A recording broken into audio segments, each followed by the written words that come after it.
Hello. I'm sitting here typing with Scooter Mom. I'm like, oh, it's time to go on. Oh, goodness. Switch glasses again. Oh, it's been a day. I was like, so I got home. I did a live stream tonight, and I left Austin close to 7:30. Because by the time these people parked so close to me, it was so hard to unpack my wagon. I ended up having to put my wagon in the bed of the truck because I couldn't get it where I normally put it in the truck. That's okay. Um, no traffic. If you watch my live stream, oh my gosh. It took me 30 minutes to get from the freeway to the parking garage, which should take 5 to 7 minutes. All these detours. Well, it was so when I first logged onto my maps, it gave me this really good time to get home. But then I realized it was taking me an express lane on a toll road, and my husband doesn't want me to do toll roads unless it's a significant save. It kind of was, but it was still within. So I switched it. And so I was going all these weird ways just to get back on the freeway. Hi, Papa Smurf. Haven't seen you in a while. How you been? So coming home, it was nice because the game hadn't let out yet. Oh, so what it was is there was a football game. I think it was a football game. Oh my gosh. Because when I was coming in, there was cops, there was barriers, there was detours, the whole shebang. So somebody that walked by gave me an Instagram to go find that will tell me when there is events. Because had I known, I probably would have either tried to go early or later or something. So anyway, leaving was okay because the game hadn't let out yet.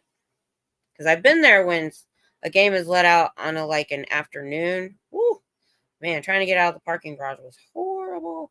Wasn't well for a bit, Kim, but on the mend. I got the beardology. Me too. Sure. So, what was going on with you? I know how that works. I haven't been out protesting much the last like 3 weeks. 12th live on your channel? I haven't even been to your channel. Are you on? I haven't been to the list lately. Is it Papa Smurf or is it a different name? Shh! Scooter Mom! Don't say it. It might not happen.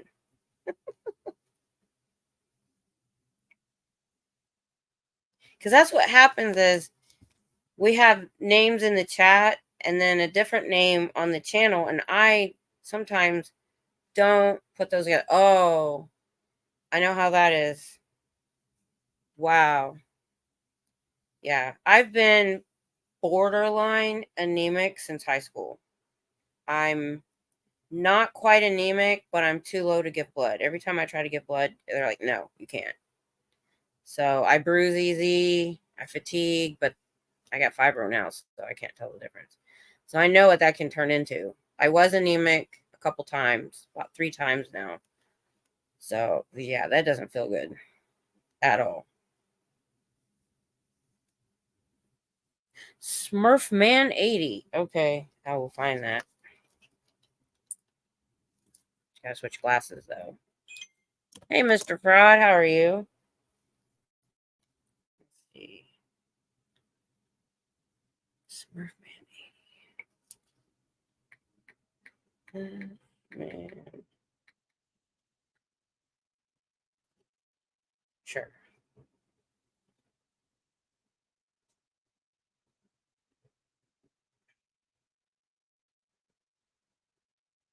I see. Think these are your live. Are these your shorts? I got your shorts, but why isn't it giving me? Let me just go there. I know this. No, that's not you. Why didn't it come up? That's weird.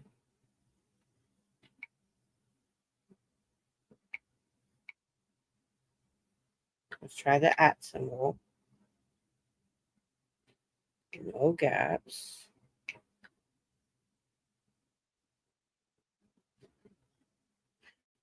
Well, oh, use the link later.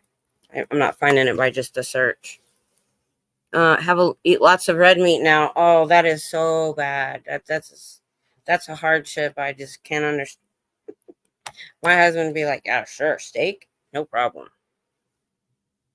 I have never tried while we were here like this. No, it's just I will after the live stream. I'll be able to go back into the chat and do it. I'll just do it then like that. That's cool. How you like it? How you like being a streamer? I was saying today how I never saw this on my radar, and sometimes I still have to like, how am I actually really doing this? Sometimes, life changes. I remember before I got involved in this, I'm leaning a little bit more back than usual, hoping my back doesn't hurt too much. What was I saying? Oh, he watches a lot of YouTubers, a lot of knife makers and things like that because that's what he's into. And he's like, "Oh, I don't have the personality to go on YouTube." And I'm like, "How many of those people do you watch that A, don't even show their face or even talk? They just have a camera on what they're doing." He's like, "Well, that's true." But he's actually way more interesting than I am. He's not a big talker, but he's really witty. He's on it. He thinks he's one of those people when a situation occurs, he thinks of the witty remark right away. He makes me laugh all the time because he says the most off the wall stuff that makes sense. Where I'm the person at like 3 hours later, I'm like, "Oh, I should have said this." You know, I'm not the witty one. Trust me. The chat, go to the chat. Oh, yeah, that makes sense. Oh, I don't have chat on my tablet, but I could do it on my phone. Haha, got my phone. All right, that makes sense. All right, duh. Weird. I still only get 5. When I first, for a long time, I still may only get 5 or 8 people. So, but like today, I was surprised I had 25 on a Saturday. That was pretty cool. All right, let's see. Miss Kim. Oh, I became a member of my own channel. I just thought it'd be funny. All right, I'm in the chat. I became a member of my own channel. Okay, where are you? There you are. Aha! I am subbed. And you'll get a second sub from me when I log into my other account. 104 subscribers, 7 videos. Awesome. I will definitely go check those out. Yep, that's how I started. Really, really, really, really small. I think the only reason I had anybody is I was lucky enough that the first 50 subscribers, Aaron promoted my channel to get the 50. Then I got like 59. Then I lost like 3, and I don't know the rules. I don't know if you go under 50 if you can't go live anymore. So I panicked a little. And so I asked Pearl Snappy one day if she could say something, and I got up to 100, I think. I was like, "Okay, I'm good." I felt okay. Well, I saw 104 when I just logged on. So I think I'm 105. So that's pretty cool. My daughter's friends are shocked but amused when the girls tell them I'm streaming on YouTube. I know. No one really, like I said, I posted it on Facebook a little bit, and we told my sister-in-law, but I haven't really noticed anybody back home really watching. It's not exciting, and I sometimes go quiet. I don't know what to talk about. You'll figure it out. Yeah. It was like that too. You will find your stride, and it'll just take a little time of trial and error. I mean, if you go back and look on my channel, well, one I deleted, one I didn't. Every time I tried something out of the box, it failed miserably. I tried to do a walk at the botanical garden last March, not realizing they hadn't planted any new plants because it wasn't time yet. And so there was literally no color. And there was no reception. It was in and out. It looked really bad. I said, okay, fine, this is a fail. Then I tried to do a fireside. I left that one up because I told people if you want, you can just turn the sound off and watch the fire. And I didn't know about do not disturb or to turn down my notifications. I wasn't even doing that right. And so the whole time I'm trying to live stream at night and have a fire, you're hearing notifications go off and other stuff. And it was a fail. It was just weird. One thing I don't do unless it's really bad, like the one at the botanical garden, only because the feed was very blurry. I don't watch my lives. I don't go back and watch. Because I know if I do, I will be like, oh no, that we need to delete this. And so, I mean, you know what? I found to be helpful, and someone else told me this.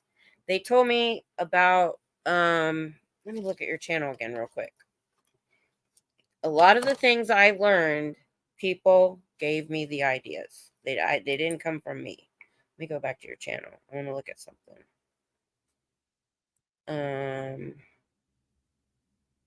I just subbed to it. There you are. Okay. Visit channel. Wait, wrong channel. Why'd it go to Natalie's channel? Your channel. There you are. Okay. Papa Smurf, Corner Beardology. Okay. I'm going to give you the same advice somebody gave me. The title of your live streams matter. I was just saying, oh, Miss Kim going live in Austin type stuff. And somebody finally told me to be more specific, that I'm protesting Scientology and, that kind of thing. Also, even on my protest streams when I first started, I tried to come up with a subject to chat about. So I threw, usually even if you look on my Saturday, these late night chats, I used to try to come up with a subject to like start off the conversation. So maybe find a subject that you want to talk about, or, subject that and what that does, or that you want to let other people talk about in your chat or with you, whatever works for you. I'm just telling you what somebody told me, what I did. And I liked at first, I don't do it as much anymore. I just put protesting, Austin Scientology, the child abusing cult, trafficking cult, something like that. And I started with the harder hitting titles when I started going vertical, and I was getting people in my chat that didn't know what I was doing. Hey, No Face, what's up?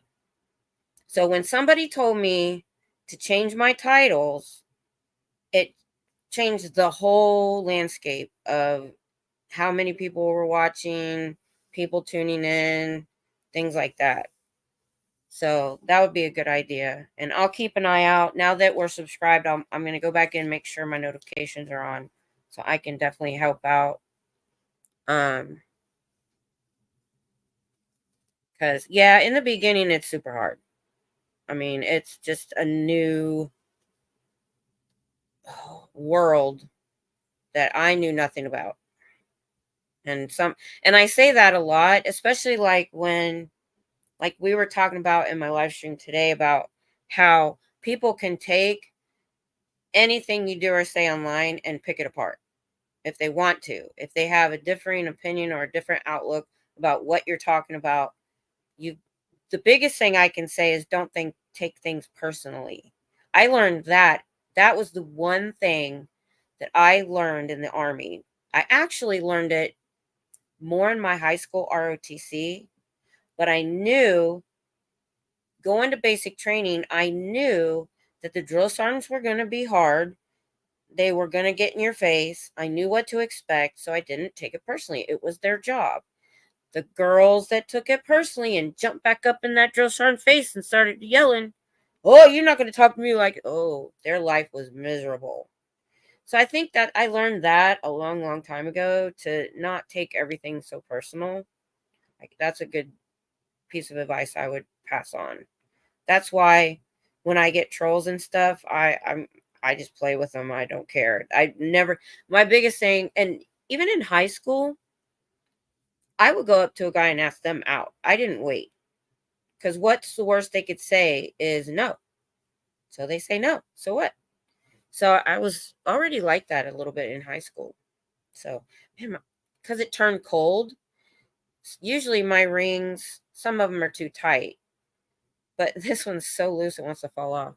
Oh, why angry face, no face? Oh, I didn't notice. Why are you angry face? Uh-oh. Uh-oh. Did you do something wrong? Uh-oh.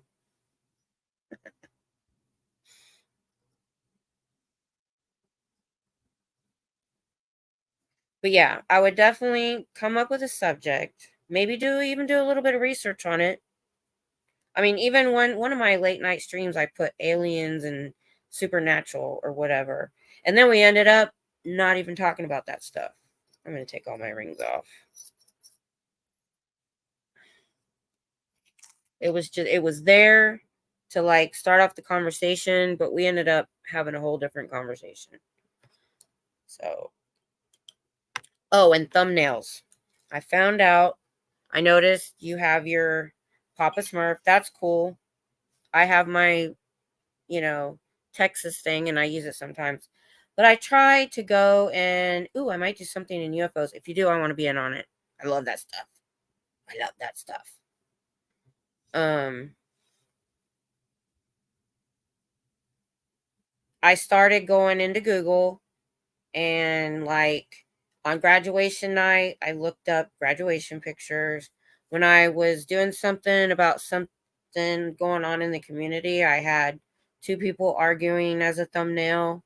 Of course, I used the Scientology Austin building quite a bit, and or just the city of Austin.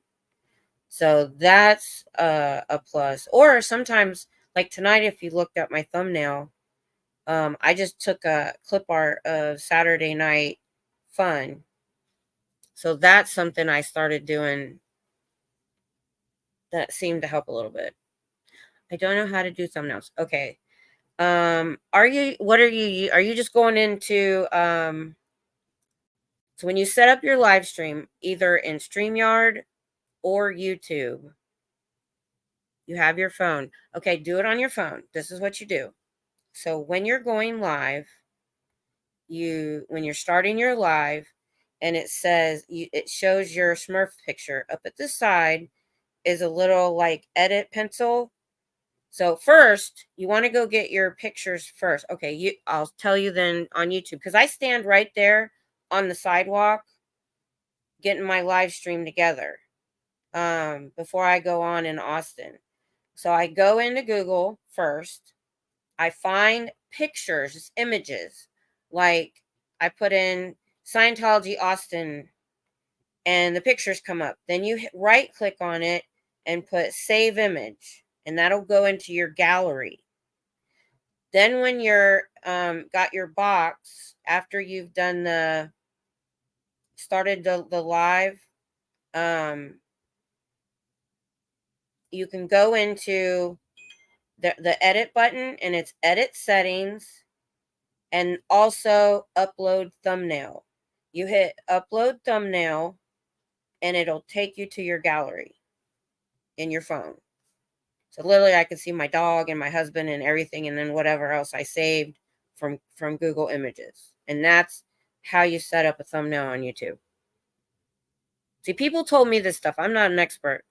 I had to learn from somebody else. Nobot gives thumbs up. Hi, Nobot. I'm giving a master class in YouTube. I love you so much, it makes me mad. No, I'm a saint. I never do anything wrong. I missed all that. I started putting the date on the scooter reports. Shows live in the. That's a great idea, because they'd have to go look for that. That's a great idea. because you have your own thumbnail or your intro, or I don't even know what to call it. So, that's I know you, Scooter Mom, you've been around for a while. You already know this. One of the reasons that this is what made me a habitual like button checker. I don't I don't know how to put it. So when the uh growing up in Scientology is who came into my feed first, okay? And that was back in 2022 when he was making short videos. He wasn't going live. And he'd been doing that for about 5 years at that point. Well, I didn't know anything about Scientology. So, and I couldn't do 5 years of videos. So I went back 1 year. Well, he wears the same shirt. He's changing it up. He was always in the black shirt, same background, same everything. So there was no way for me to differentiate if I'd already seen the video, except if the like button was already checked, then I knew I'd already seen it. So I automatically, when I open a video, a short, anything, I like it. Now, if it turns out to be a crappy video or it's clickbait, they will get it. I will take that off in a heartbeat, but I automatically always check. And that's why. So I know when I've seen a video. But yeah, putting the date on that would be a great idea, because then they don't have to open it up and look. That's a great idea. Um, um, yeah, I only use YouTube when I'm out, and then I use StreamYard when I'm at home, because I want to be able to put the invite, if somebody wants to come on. Because I've had to start downloading videos off of StreamYard onto my computer hard drive and deleting them off of StreamYard. It still stays in YouTube, by the way, because the first package I bought was only a total of 50 hours total. I hit that a long time ago. And then I got fed up. I want to get because this computer didn't have as big of a hard drive as I thought it did. I've been looking at external hard drives for a terabyte or two to put these videos on, to get them off the computer hard drive and stuff off of StreamYard. Well, I went ahead and upgraded for another $4.99 a month from 50 hours to 100 hours. So, because I don't know when my hard drive is going to get full. I really need to get an external hard drive. But then again, I'm also looking at getting a new computer next year. I don't know how early I can get it, but I really need a new one because the camera's not that great. I heard StreamYard raised their prices. Oh, I hadn't noticed. I need to look. They may have. As soon as I get that external hard drive, I'm going to drop it back to the basic package I had. Because that seemed to be enough for me. But literally every time I was coming on live, I had to go delete another live to make sure I had enough space. It was kind of getting irritating. They probably did.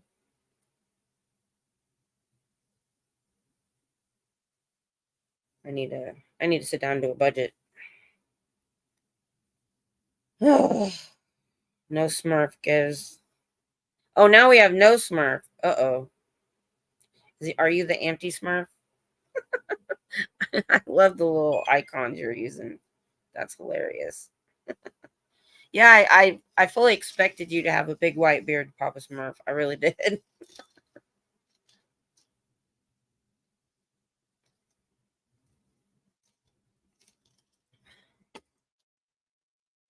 I got my cooler down here. So I think I was at the store yesterday or the day before. And I don't drink very much usually. So I just got 2 high boys, put most of it in the cup, put the other one with the limes in this cooler from my protesting. It's still cold and full of my ice packs. That way I don't have to jump up a bunch of times. I think I'm gonna have to return the cam, because maybe later on I might just do a test. I want to do a test with like my husband on the other end, Or actually, no. I had read that in the reviews, somebody had reached out to their customer service. I think I'm going to try that first. See if they can figure out why my camera is glitching when it is hardwired in. Hey, Gary. Oh, I can understand. That happens some days. I'm surprised Scooter Mom doesn't get a little more burnout.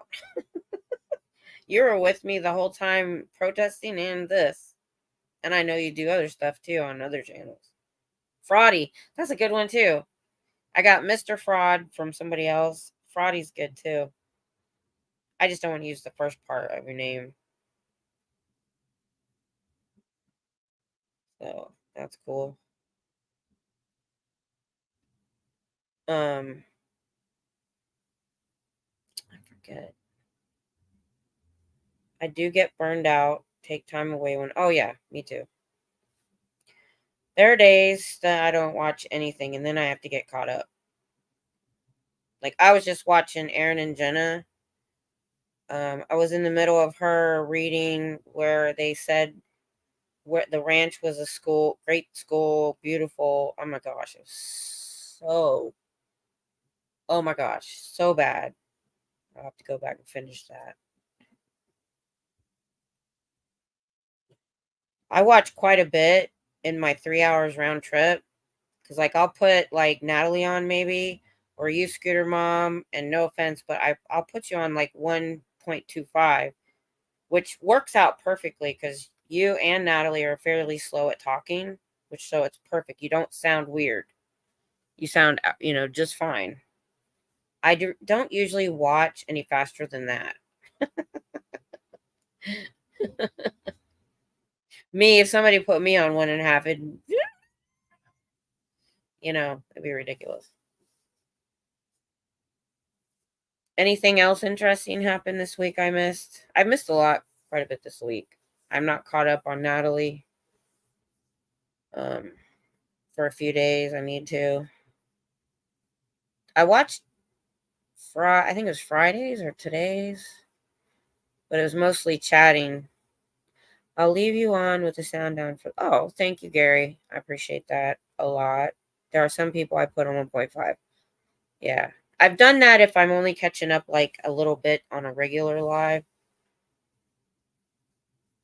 But because I hear people doing faster than that, and I couldn't. There's no way I would retain the information. So, oh, sorry, it's been a long day. Ooh. I haven't had much sleep. Some of you know the little video I put out yesterday. Yeah, because I didn't make it to Friday night. Because our dog, oh my gosh, she kept me up all night Thursday night. I got a couple hours sleep yesterday, and I got a little bit, not much last night, but that wasn't because of her. It's because I was off schedule. Depends on what the conversation is. I have done 2.0. Yeah, it does depend. You know, if you just want to get through to get the information, you can do it fast back. Sorry, my dog peed it. Oh my goodness. Yeah, that was weird yesterday at the vet. First of all, she's never been nervous like that at the vet.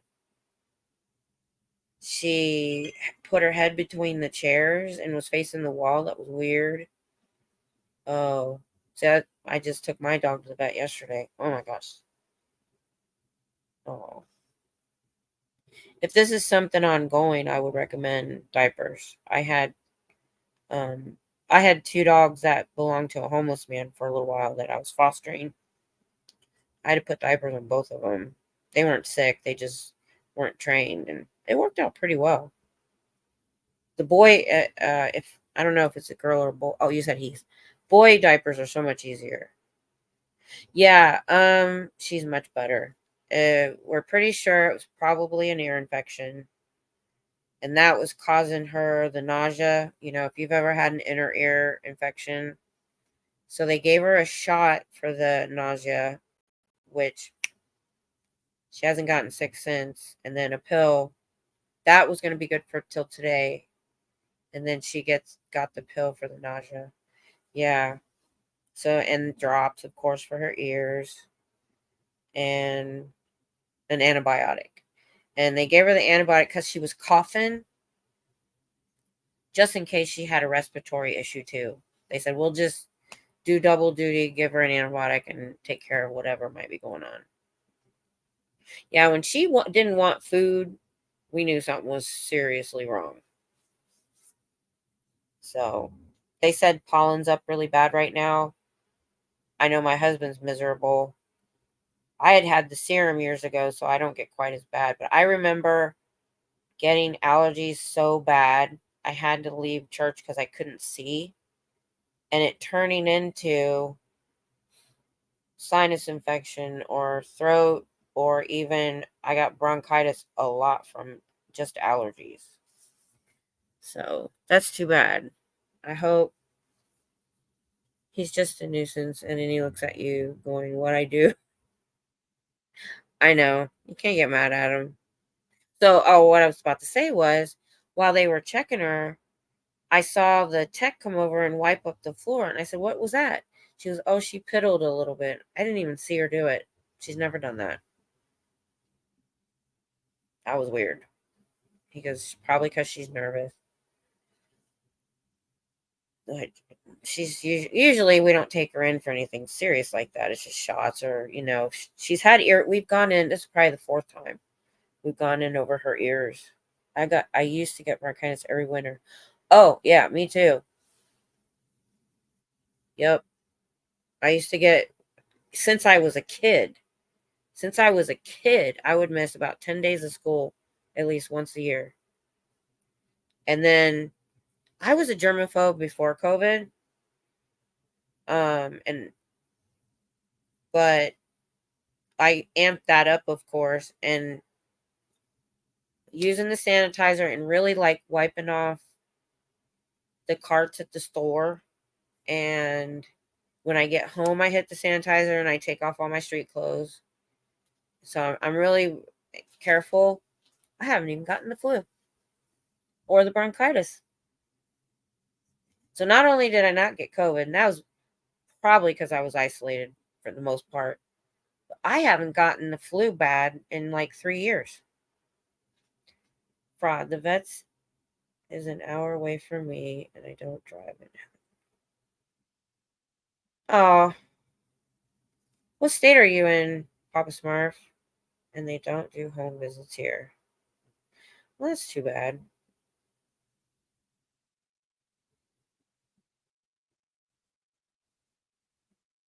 You know what I did one time, Papa Smurf? So I was it. I'm trying to remember where I did it. It was on Facebook. Oh, Ireland. Oh, that's right. Sorry, I keep forgetting that. Oh, so when I first got ill in 2010, I joined an online Facebook group called Chronic Pain Support Group. There's 35,000 members worldwide. And I'm still a member. I just don't go on Facebook that much anymore. I don't know if I put it out in Marketplace. I think I did. I went to Facebook Marketplace in my area, and I think, or the support group, I can't remember. And I posted that I needed help. And if anybody was going to the grocery store, or then I also wanted to get nails done, I said I'd pay for their nails if they'd take me, or I'd pay for their gas if they could pick me up to take me to the grocery store, because I wasn't driving then. And ended up, I think it was that group. There just happened to be some people in my area, because there was one when we stayed friends for a long time. We actually went to the massage school together and got massages. So because I got like 5 messages back. I'll help you. I'll help you. I'll help you. And it was really cool. So that's how I worked it until I put an ad in the paper and I hired my own assistant. She wasn't like licensed to do anything. I actually, at the time, just needed an assistant to open my mail. That's how weak I was. I couldn't even open envelopes. So at first, I just wanted somebody to come in 3 times a week, make sure I was just okay, because I didn't have anybody visiting, and I had made my daughter move out. So there was a point to this. Oh, she started taking me to the grocery store before we could get grocery delivery and stuff. Get sinus infection, but it's pretty rare. I've still got one. The teeth, I think, went into here and here. And the thing is, mine hang around a long time. If it's not actually one, it's seriously stuffiness. Oh, yep, bronchitis, ear infections, throat infections when I was a kid. Then I made it worse by smoking for 40 years. Ooh, I haven't had bronchitis for years since I quit. That's good. That's good. That's good. They never took my tonsils out. I still get tonsil infections. Well, I haven't in a little while, but and really bad ones. Maybe you could use Facebook to get some help. So yeah, I just put it out there and got a bunch of people in a. Oh, okay.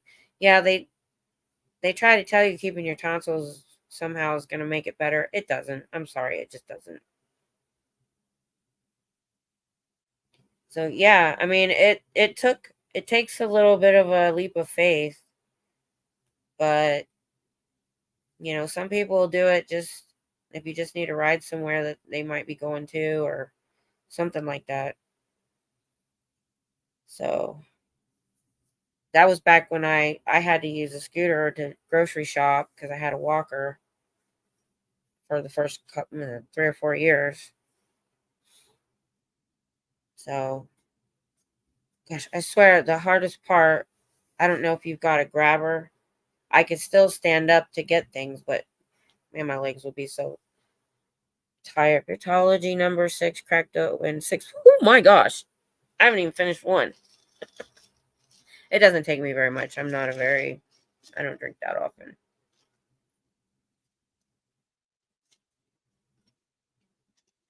Those grabbers are awesome. Yep.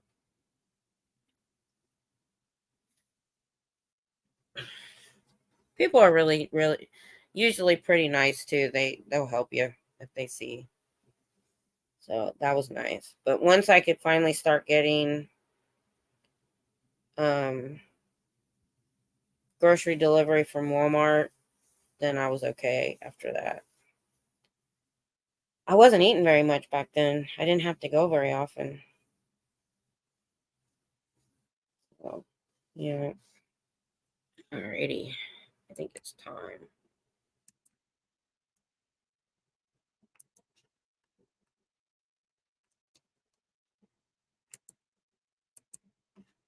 I had to replace mine because my mom borrowed mine. I could never get it back. I know my husband bought one at the dollar store or something, but mine was better. And he needed it at work or something. So I had to order a new one. Mine has 2 little like suction. They're not really suction, I don't think, but they're so you don't just have 2 skinny little pieces coming together like the old one.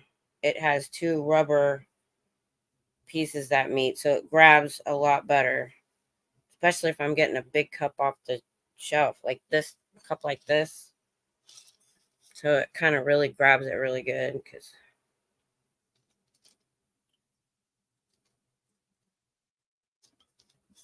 yeah.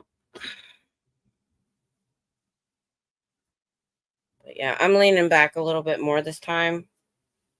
Mine does too. It's got the locking switch on it. Oh, I wish I had that. Oh, I wish I had that. Look who's here. It's Scooter Mom. Oh, you got This a is better my one. grabber. Yeah, that one's heavy duty. I need to get a different one because it folds in half and the little button just turns when you don't want it to. So I'd rather have a straight one like that with a much bigger Because if it's any bigger than this, it's really hard to grab. Yeah. So that's I a nice still have grab. trouble with that one, Mm-hmm. grabbing stuff that's bigger. So I think they'd make them a little more heavy duty than they do. Yeah, Kind of flimsy. they might. It's just they're probably a lot more expensive.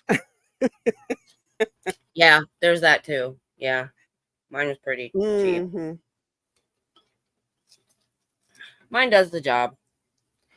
Now I don't only need it at home for the top shelf for the most part. I didn't have Yeah. one. So I didn't have one when I was in the scooter because I didn't really go to the store. It was like maybe once a month for a few months till my husband got home. So I never even thought about getting one. I just, because I could still stand up. I was just weak and unsteady. So I could stand up if I Yeah. had to. But the constant up and down was a pain. So. Yeah. I don't, I mean, I'm 5'9", so I don't often have trouble reaching the top shelf. Oh. But, Okay. Yeah. but if I'm like stuck in bed and there's something just out of my reach, that's why the grabber is right here. Yeah. Mine was sat beside the This is bed. the room I use it the most. Yeah. Exactly. Sure. Right here, though, I don't need it because you can't see it, but I bought the C table that is awesome. And it sits right here with my drinks, my tablet. It's got a plug-in in it. And then on the floor is my supplement / medicine box. I Mm-hmm. just let it sit on the floor. So pretty much right here on the chase. But in the bedroom, things were a little farther away. Meds and vitamins. Yeah. Let me show you this. So I used to take the vitamins and supplements really well, but we kind of got out of doing that. And my husband can tell when Mm-hmm. he's not, although he hates pills. So this is my Yeah. box. Look at these things. Oh my gosh. Even I can take like 4 or 5 pills at one time. I gotta show you these things. They're freaking scary. Oh my gosh, these are huge. And you're supposed to take 2. This is calcium. We used to do the gummies, and we were like, "Oh, it's vitamin time" because it's great. Look at this thing. Look Oh at my that. gosh. Yeah, that's really big. Yeah. Oh my gosh. And then they're all like that. Where'd the other ones go? Oh, and then the omega is the same size. You got to take 2, and CoQ10 is bigger. Is it bigger? No, same size. Yeah. So I literally can't even take all Oh, my yeah. supplements at one time. I'm full. I can't even eat after. It's like, okay, I'll My take half biggest now and half ones. later. Yeah. My biggest ones are my complex B100s. Oh, okay. Yeah, I do the. I take those one at a time. Yeah. And I have horse my tablets. vitamin C. Right. I have my time-released vitamin C capsules, 500 milligrams. So those 2 I take just separately. Can you see that? It's pretty big. And then I take B12 time release and D3s, and they're all really tiny. Yeah, So the D3s are tiny. I take 4 of the D3s all at once, and I take my B12 time release, which is also really tiny, all together, and then I'm done. Yeah, I know. Because I think when you have a chronic illness, usually you get really used to just taking a swig, knocking them back, and Oh, I know. My husband hates taking pills. He will gag. I can take those horse pills. I could take about 4 of those and I just, Yep. I have a way to do it, and he doesn't understand. Is I put them in, I fill my whole mouth with whatever I'm drinking, and then make sure they're floating and not stuck anywhere. Then I swallow them, and you can't tell. But yeah, I do the B12 See, I under the tongue ones, sublingual. yeah, see, I don't like those ones because I don't like the taste. Yeah. Because I did try those years ago, but I take the swig of usually water, and then I throw the tablets in and knock it all back. Like I actually Yeah. knock my head back to Well, me throw them too. to the back of Me my too. throat and just Because they're swallow in it the all. water. You Yep. gotta get them all in there, or they'll get stuck. My husband doesn't know how to work that, and so he hates pills. Yeah. But I have to make Yeah. sure he's taking supplements because, Yeah. we're getting that age. You need that extra stuff. Plus, with Yeah. fibromyalgia, B12 is important for the nervous system. I used to get the B12 Yep. shots a long time ago. And I've Mhm. researched all of them we just started lysine because he gets shingles, and lysine helps with Oh, shingles. I mean, literally just started it this week, but you got to take 2 or 3 of those. I can't remember. And I had to dry swallow my tablets 3 times a week. Oh, I could never do it. I can't dry. I couldn't do it. no. It would Mm-mm. stick right Nope. there. Nope. Totally would. I was looking Yeah. at it back Yep. here. That's if you Fraud. So you had a grabber, but Papa Smurf says he just puts his hand out and the force. Yeah. and uses the force. Wish I could do that.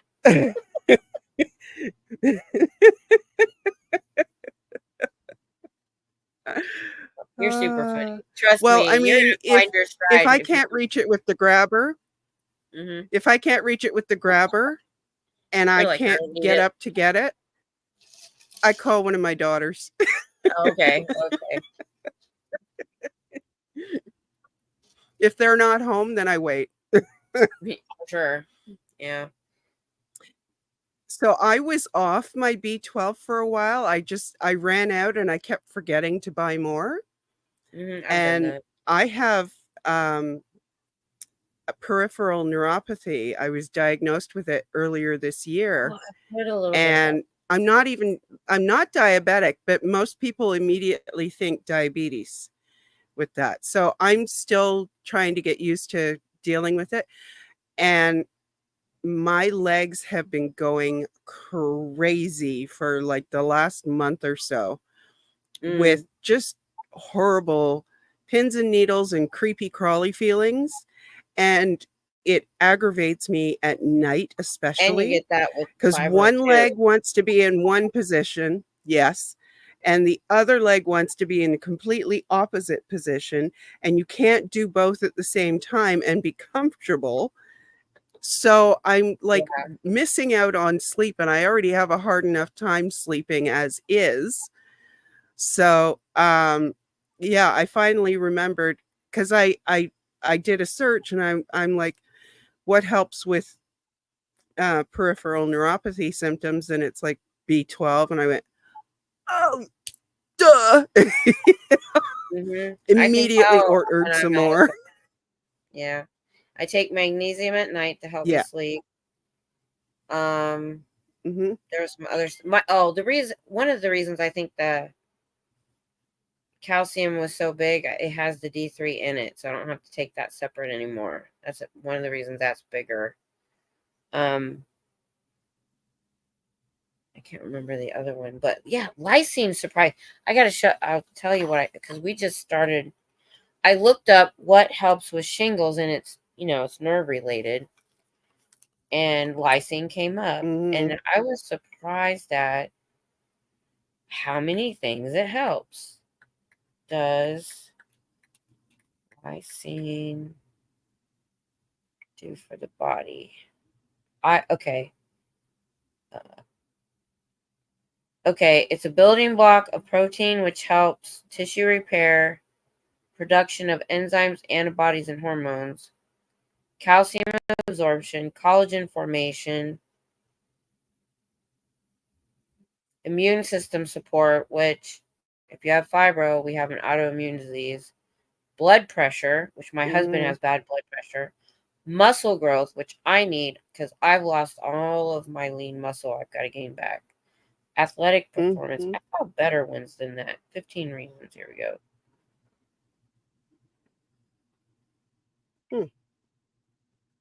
Benefits. That's 3 benefits. Oh, here we go. Anxiety, bone health, diabetes, and I said immune boosting. My lysine may help with insulin resistance, reduces blood pressure, boosts athletic performance, builds muscle, and it even says it helps with schizophrenia. I thought that was weird. Wound healing. So I was like, well, that's an all around. We're going to do that. So I was like, yeah, we need to do that. But I don't know why it said. Yeah, I'm going to have to search that on Amazon now.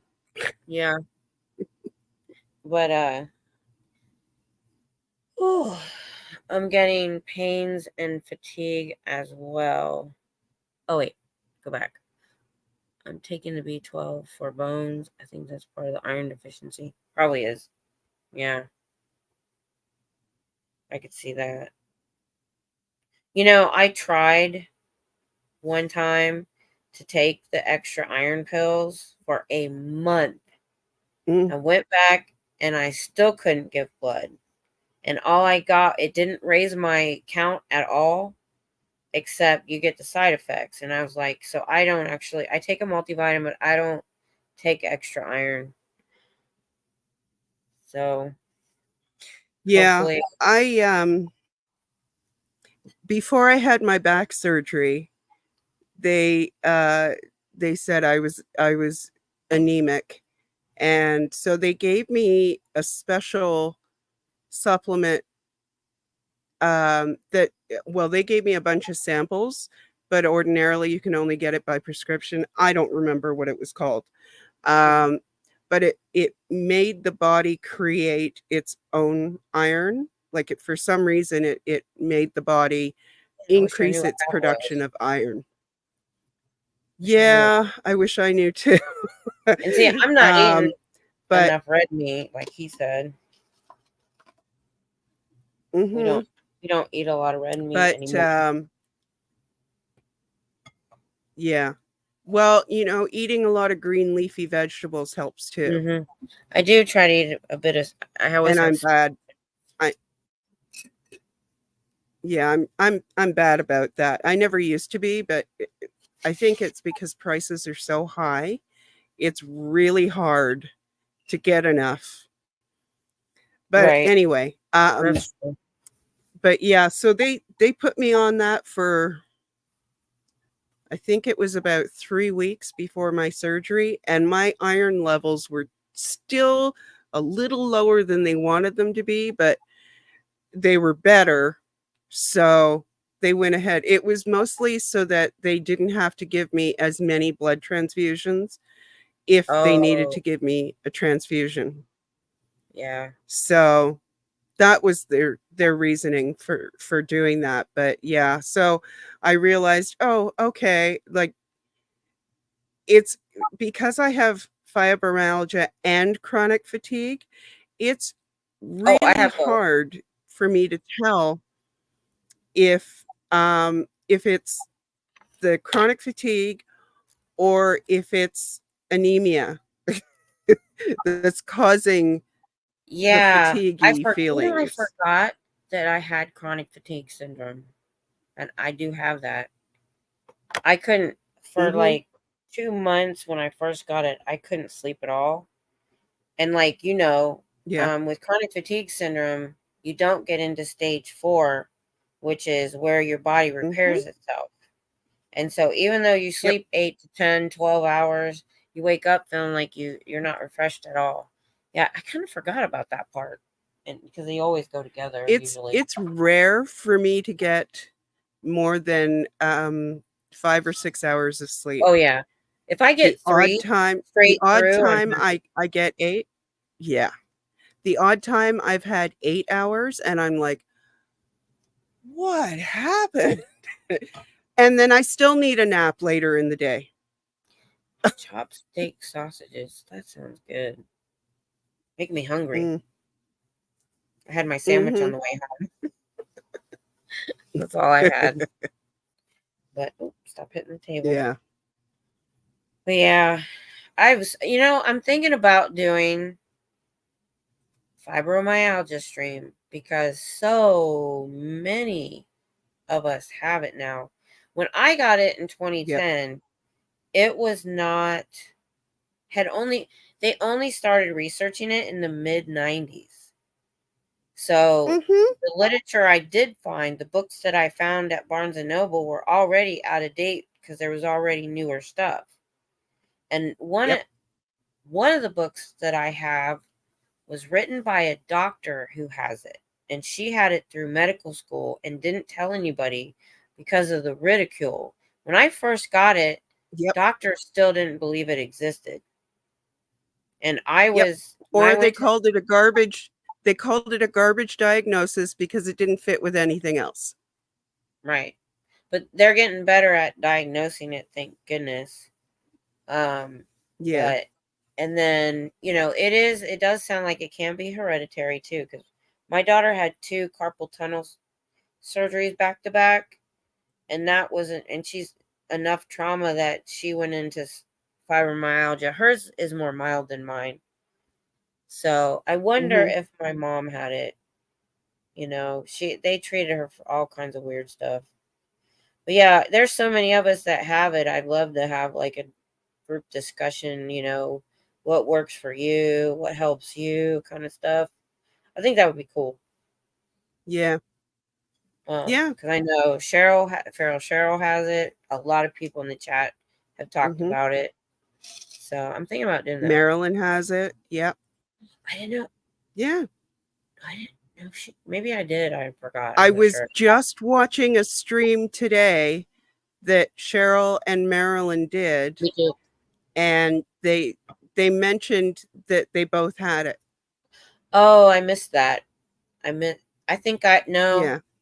There's my memory again. Now I think I did hear it, but I didn't retain it.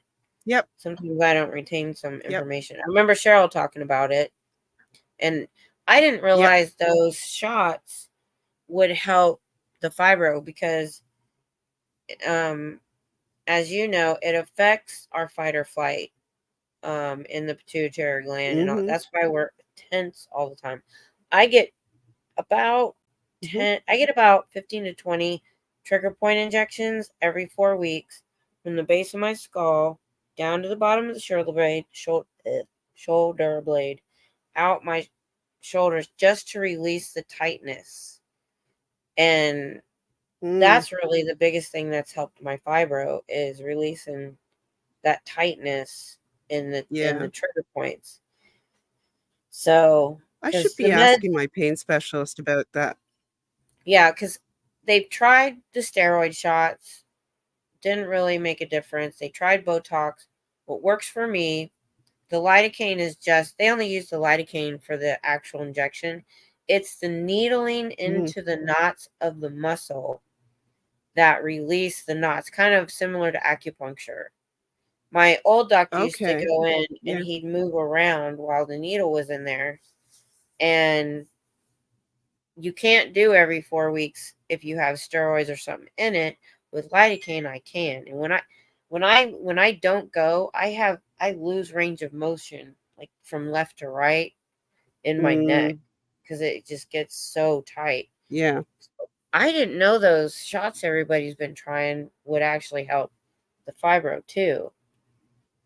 I wanted Well, Tom to I get mean, them. it's not a guarantee because I No, had I the know. shot, Mm-hmm. but it does kind of make sense because if you are not as hypervigilant, then your body's not as tight Right. all the time waiting for, the next fight or flight situation. And if your body's not as tense, then it's not going to trigger the Right. fibro as much, Yeah, right? and So I'd never I'm heard that I'm term. I've noticed, yeah, the hypervigilance. Yeah, I'd never heard that term. Me and my daughter called it overstimulation, kind of. But Yeah, it's not. That's not exactly the same thing.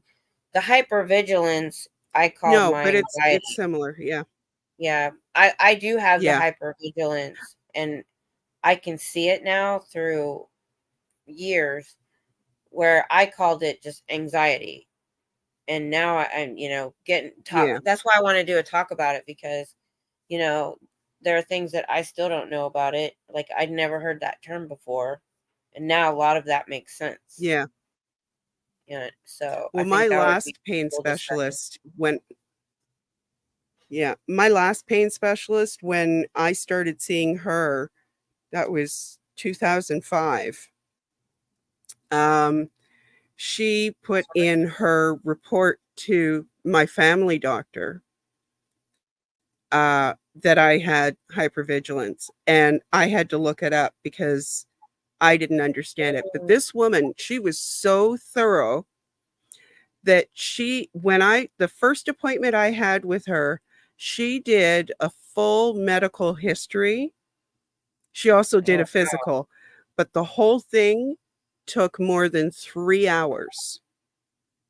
She went so far back in my history and asked so many questions. Oh, yeah, she was super thorough.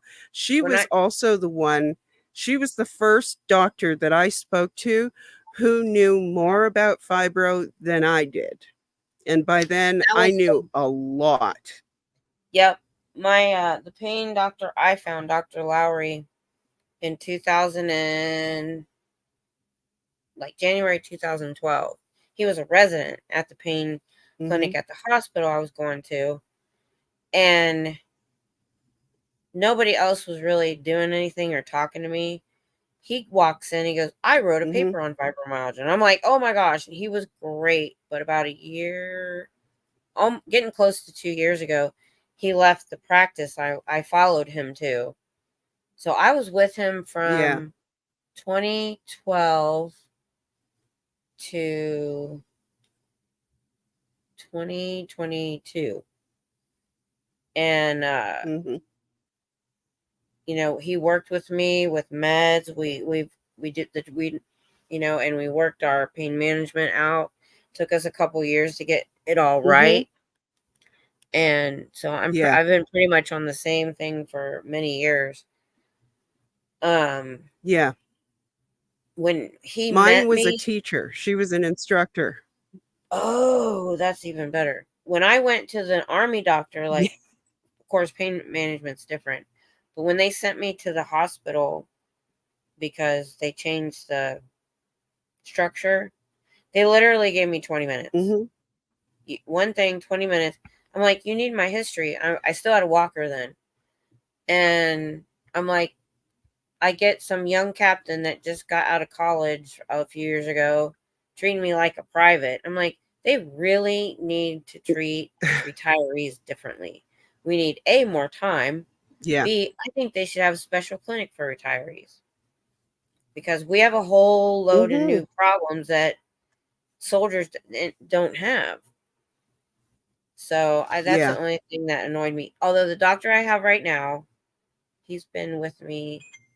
I thought he was going to be gone by this last summer, and we went in, and he was still there. I'm like, thank goodness, he's really good, really pretty thorough. Yeah. You never know when they're going to leave, and because they're army doctors, they move them around a lot. Yeah. So Yeah. And my first pain specialist, she retired um maybe 3 years ago. Yeah, I think about 3 years ago. But she referred me to the one that I have now. Um, so I mean, he's different. He's good. He's just different, you know. yeah, She came at it from an angle of she was a family doctor and she also had pain had a pain specialty Mm, patient that's load. good. That's So good. I could talk to her about everything because she understood how one affected the other.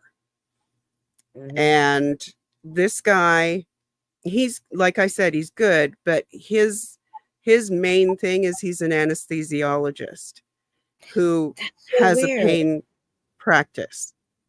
Hmm. My doctor, when he left this practice, I think I found him at another hospital in the area, and he's doing anesthesiology. Like he left pain. It says Yeah. he has a background in pain management because I think they burned him out. They started opening clinics all over the Yeah. state, and he had to fly to all these different cities, and Hmm. I think it got to be too much. That's my personal opinion. I don't know for Well, sure. I think Why he left. a lot of pain specialists are anesthesiologists because they understand, That makes or they, sense. I guess that it's closer to what they're doing with the things that they're injecting for Mm, the treatment of pain. It just seems to overlap some. yeah. If Papa's still here, I was gonna ask him. He's having the pains and fatigue as well. Has he been checked for fibro? Yeah. Because they say, when I was reading the literature, they say men statistically, I Hmm. can never say that word, don't get diagnosed with it because they don't go and really push it. Not And there's only probably, do they not go and push it, but it's assumed that it's a woman's illness. oh yeah, yeah, that's true. Because they More said they women followed it. do seem to be diagnosed with it, Hmm. but Well, a men lot of can the have it too. yeah, a lot of the precursors. I was saying I have three of them. One of the precursors is childhood abuse. That surprised me. A Mhm. cervical injury, which I had a car accident and whiplash, and then a some sort Mhm. of trauma, physical trauma, and I had that when or shock to the system. I had that. That's a long story, but um I had a doctor mess up my meds and it shocked my system so bad. Took me a week of spiraling to end up in the ER. Yeah. So, Yeah. but yeah, I think When it you would be say really cool. when yeah, Go ahead. I think so too. I was going to say when you were saying that you think it's hereditary, I have thought so for a long time as well, and I've seen other people have said that they think it is too, but it Mhm. hasn't. I guess the scientists who are studying it haven't come Mhm. out and said that it actually Right, is hereditary. right, So the doctors aren't going to say that yet. right. But yeah, I'm Yeah. forever watching my girls for it. Yeah, my daughter. So at one time, my daughter, my husband, and me were all seeing the same pain management doctor. Um, Mm, which was, and he's the one that diagnosed her. She went in. He says, "Yeah, you have fibro." He didn't even have to do the blood test. He just talked to her for a few minutes. And because she I went to never the had the ER, blood test. yeah, well, they finally sent me after a year of having it. They sent me to another town to a rheumatologist. And what they have to do is Mm, rule out, because I looked like I had Parkinson's at that point. I was trembling all the mm, time. And they have to rule Parkinson's and all this other stuff out. And there is a marker in the blood that they can test for. yeah, And he diagnosed me with it with after doing the tests. So yeah. I yeah, was it's a diagnosed by a weird disease. rheumatologist as well. Yeah. Yeah, it really is. I was diagnosed by a rheumatologist as well, but the blood test wasn't out yet when I was Okay. diagnosed, All right. Yeah, they just did it and with the. nobody has bothered to send me. Well, if you've already been diagnosed with it, they won't I worry don't about know those. if it's you or me that's freezing. Oh, Hmm? I don't know either. Could be me. I need to get a Yeah, new router. oh, I didn't even notice it that well. But yeah, we've been with Spectrum so long that after a few years, you need to take your box in and get a new one because they've been updated. I think we're due. Neither of you are oh yeah. freezing. Oh, okay. DOA says we're not Oh, freezing. okay. Thanks, Fred. Fraudy. I need to remember it. Fraudy or Mr. Yeah. I like Mr. Fraud. Mr. Fraud. That's what I usually call him. Yeah, we're talking about See, all I of our don't know if fraud is male or female. I just know they're fraud to me. Big Chief always calls me Fraudy. Yeah. And when you were invisible, your alternate account was fraudy. Oh, really? Okay. Yeah. Oh my Fraud had to goodness. spend a day like I did being invisible. Yeah. It sucks. What is that? What do you mean? I missed It's something. when you're in a chat, you can make a comment, but Uh-huh. nobody sees your comments. Oh. So you could be chatting away and nobody responds to That you was what because was they're not happening. seeing your comments. That's what was happening. Oh hell no.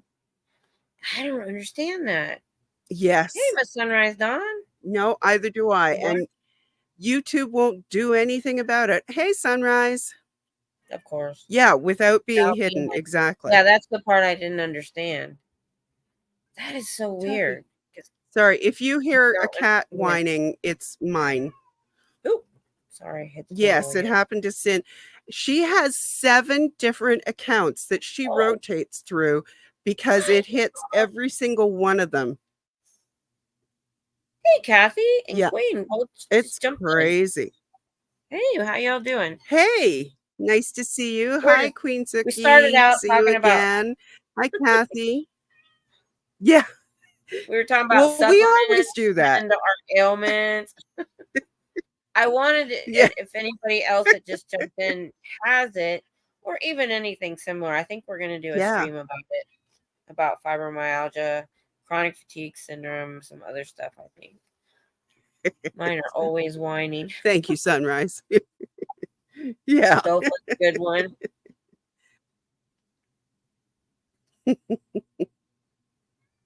Oh, Tuffy. Yeah, Kathy, I You want to come up? think you and I were talking in. Come on. Were you in Maryland and Cheryl's stream in the chat?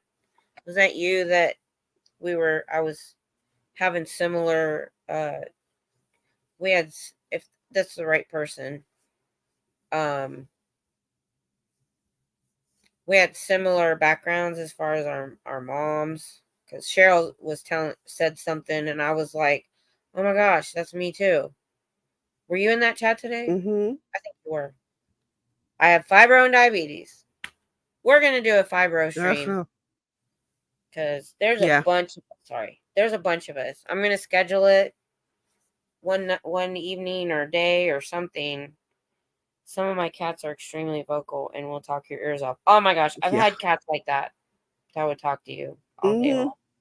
I think the reason so many people are having fibro is they're finally, recognizing it more. I mean, there's 200 symptoms, and they don't know what the cause is.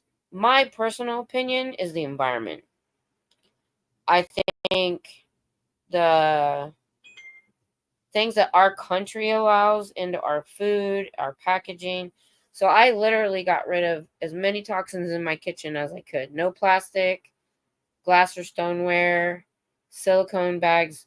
I have to buy like one a month. I still use the baggies when I don't have enough silicone bags to go around. I went to just glass mason jars for my canisters, because it was cheaper. So that's the only thing I think. I only use vinegar, natural cleaners, that kind of thing. As much natural stuff as I can afford at the time. And I read every label. Yeah. And when I started doing all of that, my symptoms did get better. That's all I can say.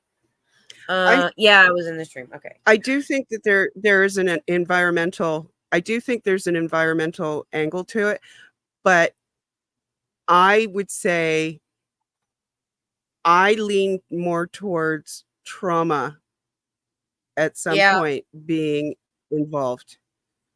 Yeah, that's true. That is true. Because, I've thought it before the fibro ever showed up.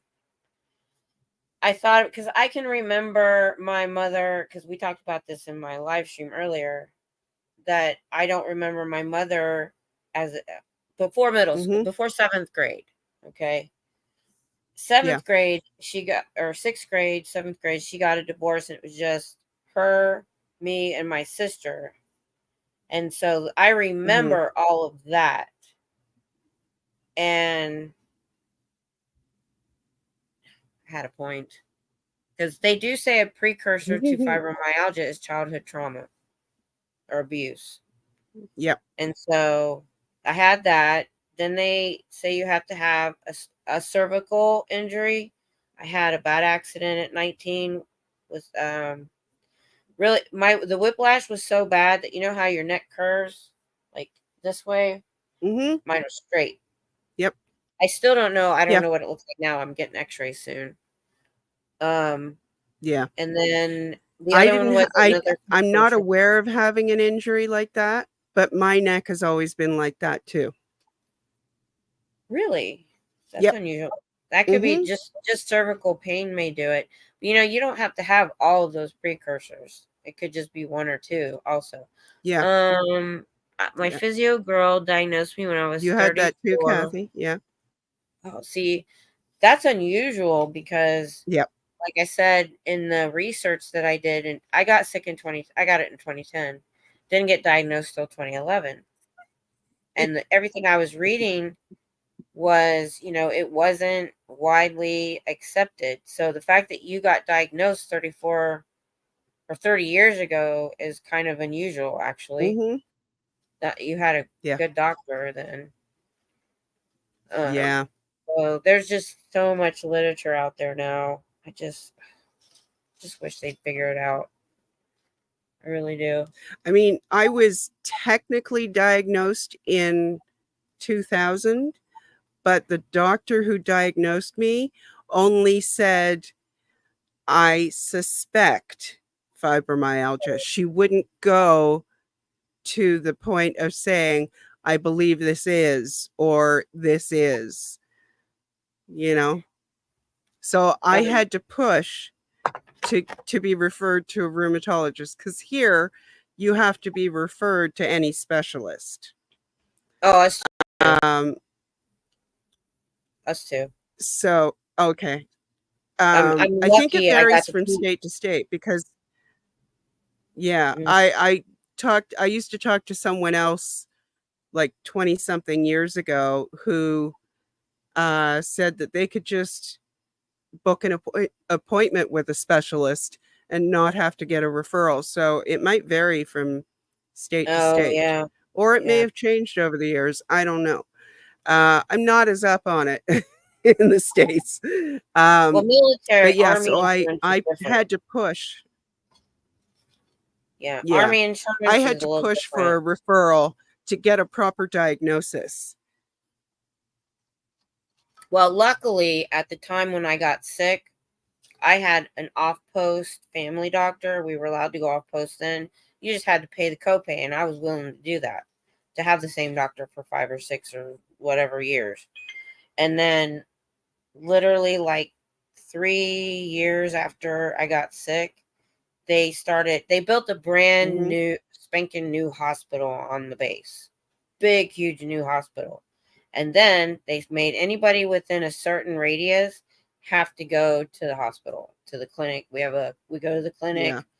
And I was afraid they were going to make me go to the pain management clinic in the hospital. Luckily, they have referred Hmm. me out, and I've got to stay with the same clinic since. Well, I had the same doctor from 2012. I followed him a couple years later to this clinic, and I've been there ever since. So, and the new doctor I have, who I've had for a little over a year now, he listens.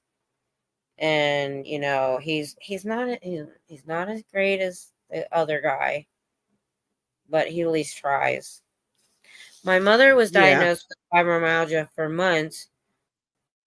Turned out, oh my gosh, it was breast cancer. Oh, I'm about to have another mammogram and all of that stuff. No face. So yeah, well, that's the thing is when you first get it, the reason I ended up so depressed and everything was somebody actually said, I don't know what I was reading, but they said they almost wish they had cancer because then there would at least be an end. Whereas Oh, fibro, yeah. you don't pass away from that. You just, you Keep can either going and deteriorate keep or go feeling. up and Yeah. down. Right, right, right, right. Yep. I have a yearly mam. Yep. I haven't, which is I'm dumb because I'm so wrapped up in my pain management stuff. I kind of let other Mm. things go. And I have so much breast cancer in my family, it's stupid. I shouldn't be doing that. Mm-mm. Uh No, oh wait, I have the yearly mams too. poo-pooed by most experts, but don't let them tell you that you don't have it because you do. My mom was out. Oh yeah, Yeah. Kathy. My mom didn't have an excuse. She wasn't an alcoholic. My father Mhm. was, but that was due to the Marines. My mom, I think now that I look back, because my sister was that way too. The borderline personality disorder with the narcissistic tendency. I've learned a lot about that. Um, Mm. but yeah, I am getting checked for other things because that well, I would talk to my doctor. He was a great doctor. Gosh, he was so great. I would talk to him sometimes when I was having a bad time, and I'm like, sometimes I don't feel like it's the right diagnosis because it's just because he said because there's so many symptoms that he said don't try to figure out why a symptom is occurring because there is no reason why. Your body is just Mhm. wigging out. He said it probably more Yeah. doctory than that, but that's kind of what he meant. Because Yeah. sometimes you're just like there has to be something worse wrong with me with all of this going Mhm. on when it's not. Mhm. So, Yeah. hot dog on a roller. Hello. Oh, we're just chatting, but I want to go back to Kathy's statement for a second because we talked in the chat today when Cheryl was talking about because Cheryl Yeah. said her mom didn't like her dad, as far as like Mhm. the childhood traumatization from parents, which happens a lot. It took me a long time to figure out that's probably why I got the S end of the stick from her. She hated my dad, but loved my sister's dad. She didn't want to divorce him. Mhm. And it took Mhm. me a long time. Oh, all my joints are hurting tonight. Do you take glucosamine, Kathy? Not that it helps everything, because if it's cold or hot or whatever, I have a barometer now that I have on the wall because I didn't even know the barometer Mhm. could affect us like that. I was in South Padre Oh, Island yeah. for the only vacation we ever had in 2013. And it was the last day. And we were in like this shop where she made homemade jewelry. You could pick your beads. And this lady walked in and she said, "Can I ask what's wrong with you?" And I told her. She goes, "Well, we're having a low front coming in. And that's why you're having a bad day." I was like, "Oh, wow." She ended up being a nutrition slash chiropractor. And we talked for an hour. And she's the one that told me to go gluten free and dairy free. I couldn't do the dairy free. Um, Mainly all I eat is some cheese. Fresh or frozen Mhm. produce, greens, all that. And I didn't even listen to her at first. It took me a couple more years to actually do it. And when I did, I Yeah. got more energy. I was able to get out of bed more. I was able to sleep better. Some of my symptoms got better. So I'm like a proponent, and it can help any chronic pain or autoimmune. Was it autoimmune disease? Disease like lupus, rheumatoid arthritis. If you have any kind of chronic pain or inflammation, because gluten causes inflammation. Do you know, every time you say it's an autoimmune disease, Mhm. I kind of I sort of That jolt surprised me too. because I've been told the exact opposite here. Yeah. Really? Yeah, I was surprised when I Yeah. was told that it was that. But it made a Mhm. lot of sense because my immune system was so suppressed. I got more sick after I got it. Let's see, we got Yeah. oh, I asked Kathy if you were taking glucosamine. That has to be the first time in your life that Yeah. you've said hello, hot dog. No, I don't. Does it help? I think it does. It takes when you start glucosamine, it takes a couple of weeks to build up and help.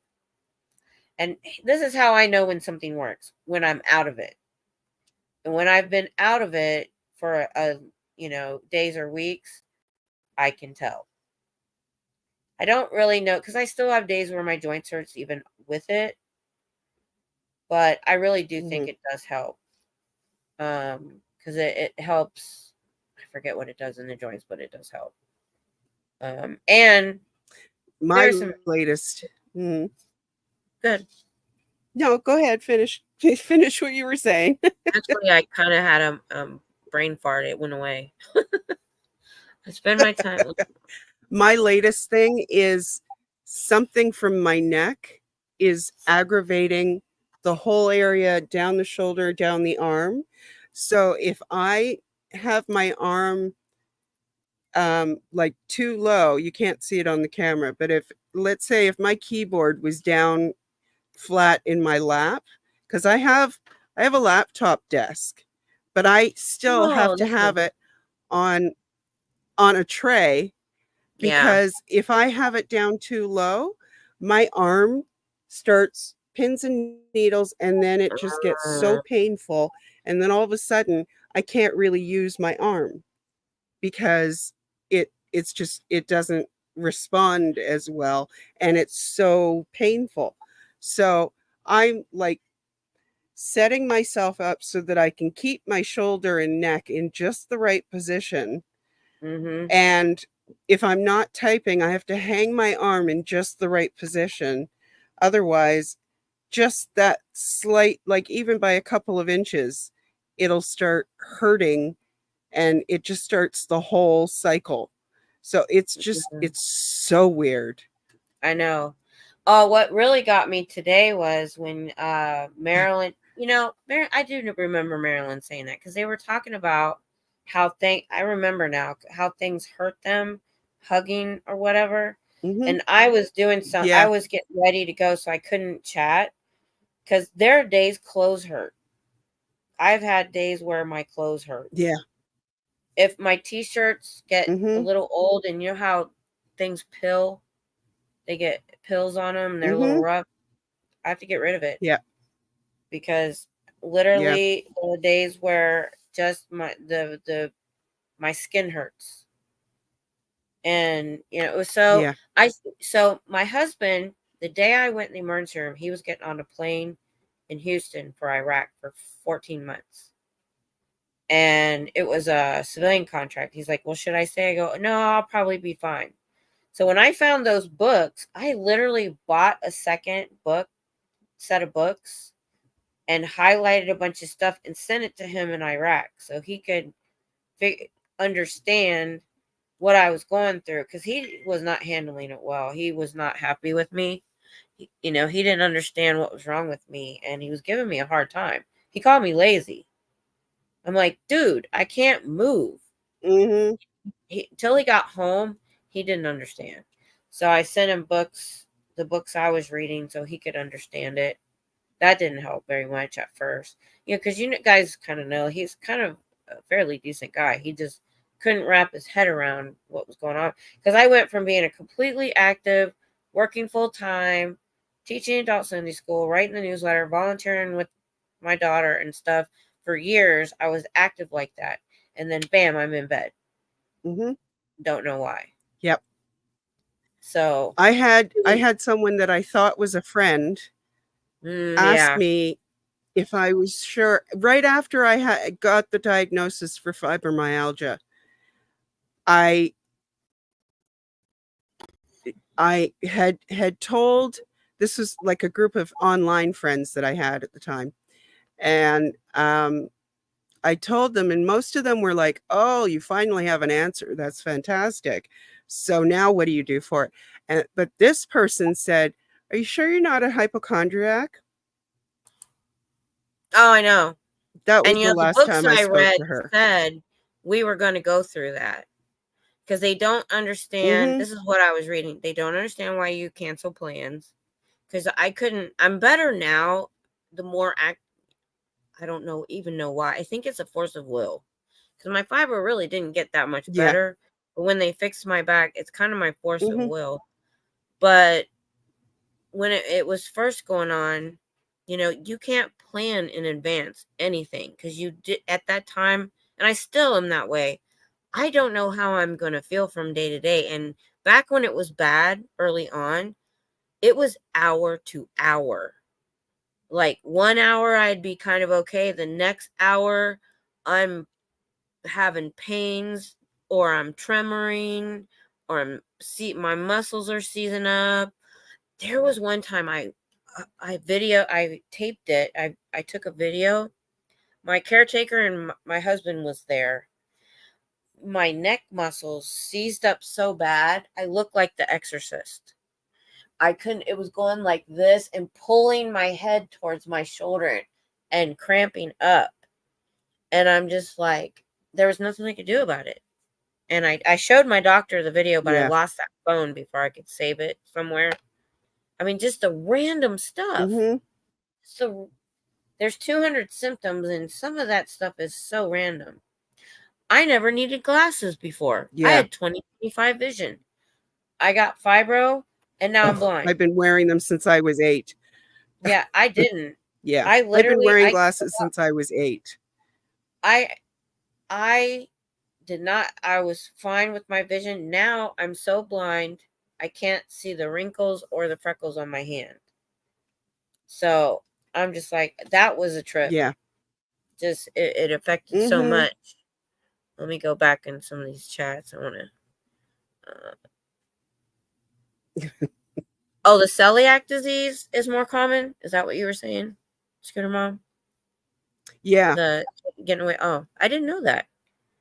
What was it when I started Yeah. in like 2014? I had to drive all the way to Austin to Whole Foods to get stuff. Now Walmart has a whole bunch of stuff. It's so much easier to get the pasta and the bread and all that. It was harder back then. It's more commonplace now. Yeah. Um, but my local grocery store pared down their gluten-free section, which I couldn't understand. Um, I had thought I Mhm. had celiac, but I tried to be gluten-free.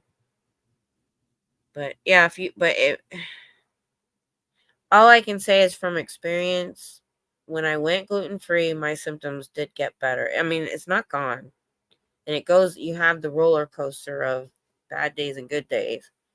If anyone in the LA Yeah. County area, maybe a little far out, open the Chick-fil-A app, location on, you'll get a reward for a free Chick-fil-A because the LAFC won tonight. Oh, there you go. You can get some. Let me put that up there. With friends like that, I know. Um, I talked about it before. I think you were there. It wasn't so much friends as my church dropped me like a hot rock. Um, Yeah. Yeah, I remember you saying that. yeah, that Oh, was but hard too. once you were able to come back, they were like, "Oh, we're so happy to see you." Like I was this mental patient, and I was like, Mhm. Mhm. Yeah. oh, IBS, Yeah. that comes with fibro too. I have that too. Mhm. It's gotten better with Mhm. some of the things I'm doing, but yeah, that's another symptom of fibro Yeah. too. I mean, I just couldn't believe how much. Right? Yeah. Yeah. I Oh, yeah. think, yeah, I think if, I was trying to get a group on Facebook and it didn't Yes, work. Kathy. Oh, yeah. Oh, God. Oh, my gosh. Mhm. I know. Mhm. That was the biggest thing is I people think do there's a not website by that name too. probably because Yeah. there's so many invisible illnesses. I deal with a lot of disabled soldiers and vets in the area and what Mhm. they've gone through. I have a really good friend in Oklahoma and my husband too. Really severe back problems, other things, me too. And I'm like, what do Mhm. you expect me to look like?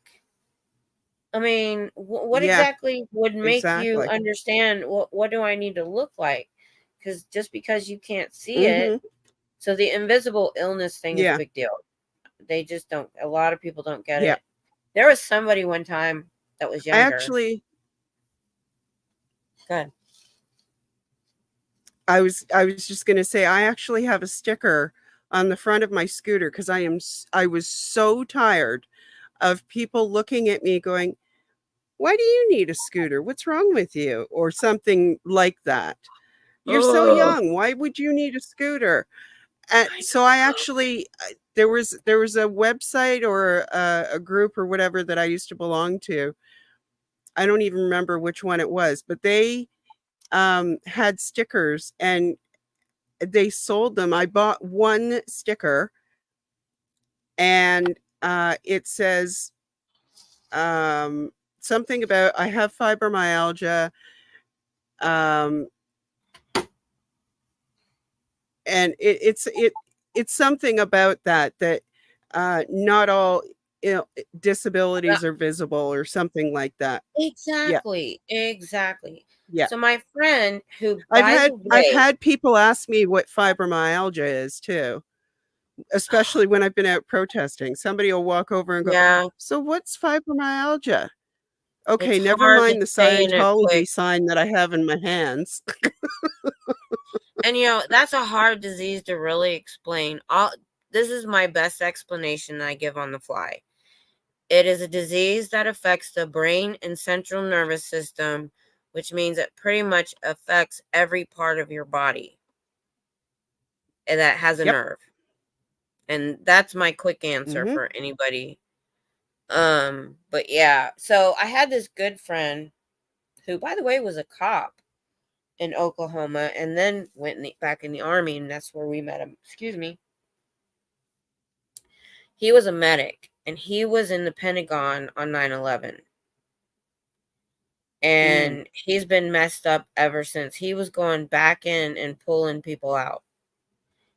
And so Mm. there's that, the PTSD and all that. Then his back. And Mhm. I could probably try really hard to go without my cane, but I think, 40% of it is if I have a cane, people don't question me. And back when I had the walker and the scooter and all that, you know, because if I didn't have it, I would get what my friend got.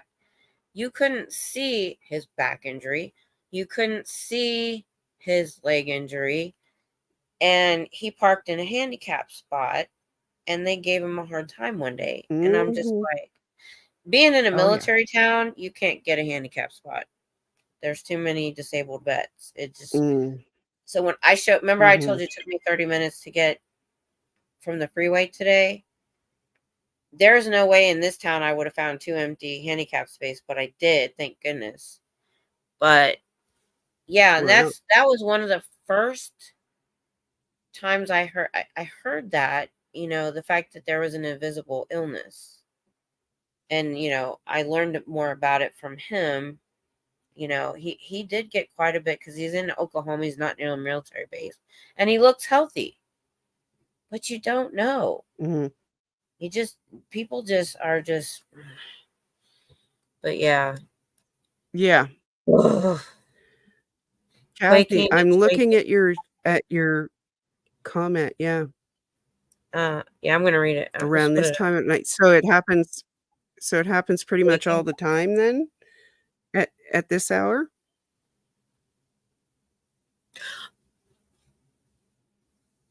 I've had that, Kathy. Okay. The only way I've been able to describe that is a buzzing. I get this buzzy feeling and it's all inside. And because the myofascial nerves go all through the muscles, you feel it. And then I've had the shaking or tremors. I've had tremors. The jolting. Matter of fact, the more relaxed I get, trying to go to sleep, I get what I call this. It's Mm, like somebody shocked me with a battery, or electrodes. My whole body will just jerk like that while I'm trying, and it's painful as heck because yeah. you got to Yeah. look at it like this. Your nervous system is like, let's say it's like an electrical system, and you Mhm. get a shock or a jolt of that electrical system, and that's what it feels like. And I've Yeah.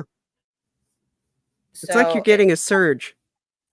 Yeah. yes, yes, exactly like that. And people Mhm. suck sometimes. Yeah, she gets it. Yeah. And the Mhm. shaking I've had, my tremors were so bad the first couple years when I did go back to church.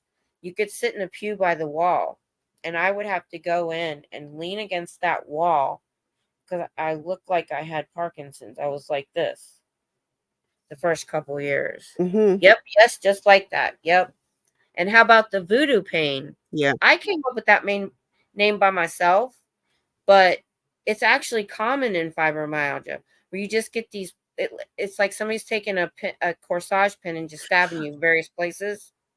Yeah, and I said it's like Yes. somebody has my Oh. voodoo doll and they're poking it with a pin. Mhm. That's exact because you never know Yep. where it's going to happen. The most random Yep. spot. Oh, let's not forget the lovely side effect of restless legs. Oh, my hamstrings. Oh my Mhm. gosh, drive me crazy. Kathy's like, oh my gosh, yes. Mm. I know, and it's so Yeah. helpful. We all know what that is like. And so then I read about it Yes. later, and somebody called it the voodoo pain. I say that all Mm. the time. Yeah, Yeah. because That your that is nerves a go through perfect name for everything. it too. Mhm. Yeah, it's like Yeah. somebody has. So Yeah. we'll be watching TV, and I'll go, ugh. He's like voodoo pain. I'm like, yeah, and we move on. And sometimes it feels like somebody took a Yeah. corsage pin and just stabbed it in my big toe or in the inside of my ankle or inside of my knee. Mhm. Wherever there's a nerve. Yeah. I mean, it's just so weird. It's So such a have weird. you ever I've got a funny one for you, but I have to preface this with, Oh have my. you ever Wait, used wait, a wait. bidet? Let me answer All of a Kathy. sudden your legs go flying One of up. the first, Yes. oh my gosh, one of the first times something like that happened to me, I was holding a laptop, one of the older, heavier ones. Okay, this was early on. I had it like Oh this. no. I was walking, and my arms just flew up, and I almost hit myself in the face with that Oh laptop. no. Luckily, I caught it just in Oh. time. Yes, my hands, my family's used to it. I've bought those gloves that so I don't cut myself because I'll be chopping and my hand will Oh just yeah. go "Ugh, ugh," and I have, oh Oh my gosh. geez. Yeah, I mean you never know, all the time. Never know when that's gonna happen. What were you gonna say? I was gonna say now I have a funny thing with have you if you've ever used a bidet or a bidet kit, I want to get one like actually. because of the IBS, I decided about a year and a half ago that I was going to treat myself to Mhm. a bidet kit on the toilet Mhm. because you know IBS makes a mess sometimes. That and I just And you usually can put go wasting through an so much awful lot toilet of paper. toilet paper and it gets Yes, very uncomfortable. that's why I want Yeah. one. Uh, yeah. So anyway, so I got the bidet kit, and lately, and I don't know if this is just Amazon is your friend, Kathy. I love I Amazon. don't know It if on stock. yeah, yeah. I don't know why this happens. I mean, the nervous system, you know that everything is connected, but it's just this is such a weird thing that I've only recently noticed happening. Mhm. When I use the bidet, it's cold water because Mhm. it's hooked up to the tank on the toilet, Yeah. and that's Yeah. all cold water, right? Mhm. So so I'm spraying where I need to spray. I'm trying to keep it basically, PG. Yeah. We're all adults here, though, I think. Yeah. So, okay, so I'm cleaning my butthole. Hi, Journey. Way to come in at the right Yeah, I time, know, right? right? So I'm cleaning my butthole, and like this started I started noticing this like a couple of weeks ago. All of a sudden, the big toe on my right foot suddenly feels cold. The moment Oh, I yeah. stop spraying, it goes back to normal. And I'm like, "What the hell is this?" Just some of it just makes no sense. And, we had to I Yeah. had 14 years of it. I think that's hubby. Nope, it's the daughter. Okay. She should know better. Uh, yeah. I mean, you do this every Saturday night now. I know. She's gonna show up As in your chat everyone soon in the now. chat just said, I do this every Saturday night. All you have to do is check my channel that I'm live. Did you hear? Poor Journey. She says, I don't look or think, I just call. What? Yeah. Which you're supposed to anyway. Yeah, she says, normally my mom answers the phone. You're supposed to anyway. What'd you say the other day? If I don't, she's like, I know I can call you. Don't answer me. I'm like, what are you doing with your life that you cannot answer my Did phone? you hear that? Where's my mic? Yeah. Say that again. Because I heard her. Without fail, my mother never doesn't answer the phone. So when she doesn't answer the phone, I'm like, what in the hell are you doing with your life that you cannot answer my phone call? She said that to me before. Oh gosh. Right. She's gonna pop on. Right, Kathy? Yeah, she was like, my mom didn't answer the phone. And we don't even use the phone. We always use Messenger. We always do face to face. I don't even know what her phone number is. I should know. I don't know. Oh, my husband has restless leg really bad. I've noticed when I take potassium, it's a little bit better. Oh yeah. I had to change when I was in. I used to take magnesium for the restless leg. Oh yeah, I've heard that helps too. Yeah, I had to wear those when I was in the hospital. Journey. My daughter's 16. I luckily did not. Yeah. There she is. I knew she'd show up in the chat. There she is. Hello. Luckily I did not have to wear diapers, but I had to stop taking the magnesium because it was affecting the IBS. So I can either not have kicking legs and have to use the bidet more often, or I could have kicking legs and only have to use the bidet maybe once or twice a day. Yeah. My IBS isn't that severe. Hi, Devin. And gotten better. So yeah, that's a plus. But I used to be able to control mine when I was on the low carb eating plan that I did. My IBS, you would think that it was completely gone. Mm, because I had normal bowel movements oh. all the time back then. But when I stopped eating that way, I found out that no, I still have it. Hmm. I told you my daughter got fibro. She had carpal tunnel surgeries back to back, and that threw her Yeah. into the fibro. Hers Jeez. isn't quite as bad as mine, but oh wow, really? My husband has like 1,000 relatives. Sunrise. You're not from Virginia, are you? Every female on my mom's side of family has IBS. Family get-togethers are fun. So I wasn't gonna get the bidet that goes on your toilet. There was this travel bidet for like $30 that you just put water that I was Oh, gonna get. That way I could take it with me too. Mainly it's yeah. just it's that I hate like in water. I go to the bath. I go tinkle so much in my older years. And I Well, do drink I a lot of water. wonder why you only drink what, 2 gallons a day? Almost at least 1 gallon, if not more. And Yeah. it hits more Well, later in the day after I've drank it all. And it's like evening time is like, oh my God. My mhm. husband gets so mad if we're watching TV because now you can watch things without commercial.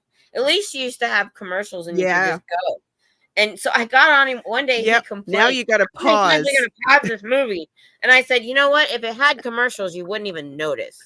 Back when you remember when we used to have Mm, commercials, and that's when you go potty. yep. I'm like, I'm sorry, I can't watch a 2-hour Yep. movie without going. Which reminds me, go talk amongst Yeah. yourselves. I have to go tinkle because we're almost 2 hours in.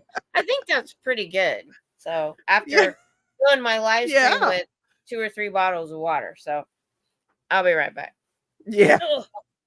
Devin, go talk to everybody. Sunrise. Yeah, your parents are very lucky to have 3 bathrooms. I have 3 women in one household and 1 bathroom, and one of those women has IBS. Lots of fun. Although I do think one of my daughters is undiagnosed with IBS. A little bit of fibromyalgia left from your mold exposure over 10 years ago. But you have to take it easy and listen to your body. I still get electric shooting pain in my arms and sides. Yeah, Journey. Yeah, I mean, hopefully you know the tricks to manage it because yeah, it's definitely not fun. Yes, Kathy. All of you with multiple bathrooms are very, very lucky. This is a 1-bathroom house. I am not amused, trust me.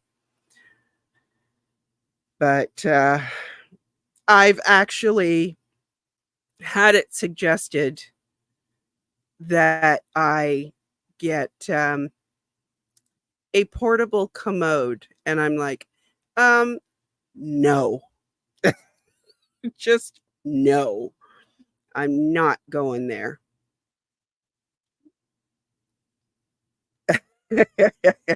Kathy, I believe it. Devin, your fibro affects the skin most where sometimes your skin is the most like shower water hitting your face, making your nerves go nuts. Recently, for a few days, I had to wear my watch on the other wrist and it's still happening, but it's not quite as bad. But this area of my wrist has suddenly been like so sensitive that anything touches it, just the slightest bit, and it's like it stings like it's on fire. And because my wrist, I think my right wrist is a little thicker than my left, and I don't want to go through readjusting the strap size to wear it on my right wrist, because as soon as I do that, I think my left wrist will feel better completely, because this is just a thing. But yeah, and lately I've had to go through just not wearing my watch, which also is another issue for me. But yeah, and that's a new thing for me. So it's like, okay, now what? What do I have to do for this? Scooter Mom, I had one of those for camping. There are times I'm not hiking to the bathroom after I stretch and warm up my back in the middle of the night. Yeah. Well, I spend so much time at home that I looked at the travel bidets and I went, no, I'll just get the kit that hooks on and screws into the pipe Kathy. between the tank and the toilet bowl. Because most of the time, surprisingly, at this age, my IBS has decided that it will allow me to at least have the peace of having my bowel movements in my own bathroom. Oh, that's nice. Thank God. Yeah. Yeah, we talked about that earlier, Devin, about how I was Kathy, watching. be very, very careful with that. I'm sure you already know to be really careful. A friend of mine actually was a brittle diabetic, and she had repeated ulcers on her feet and actually ended up having a partial leg amputation. So she lost her leg just below her knee because of it, because she kept getting the ulcers. So please be super, super careful about your feet and your legs. Had several relatives go through that. Yeah. My Devin gets, flares when my nerves go crazy. She gets oversensitive. Devin, what do we call that?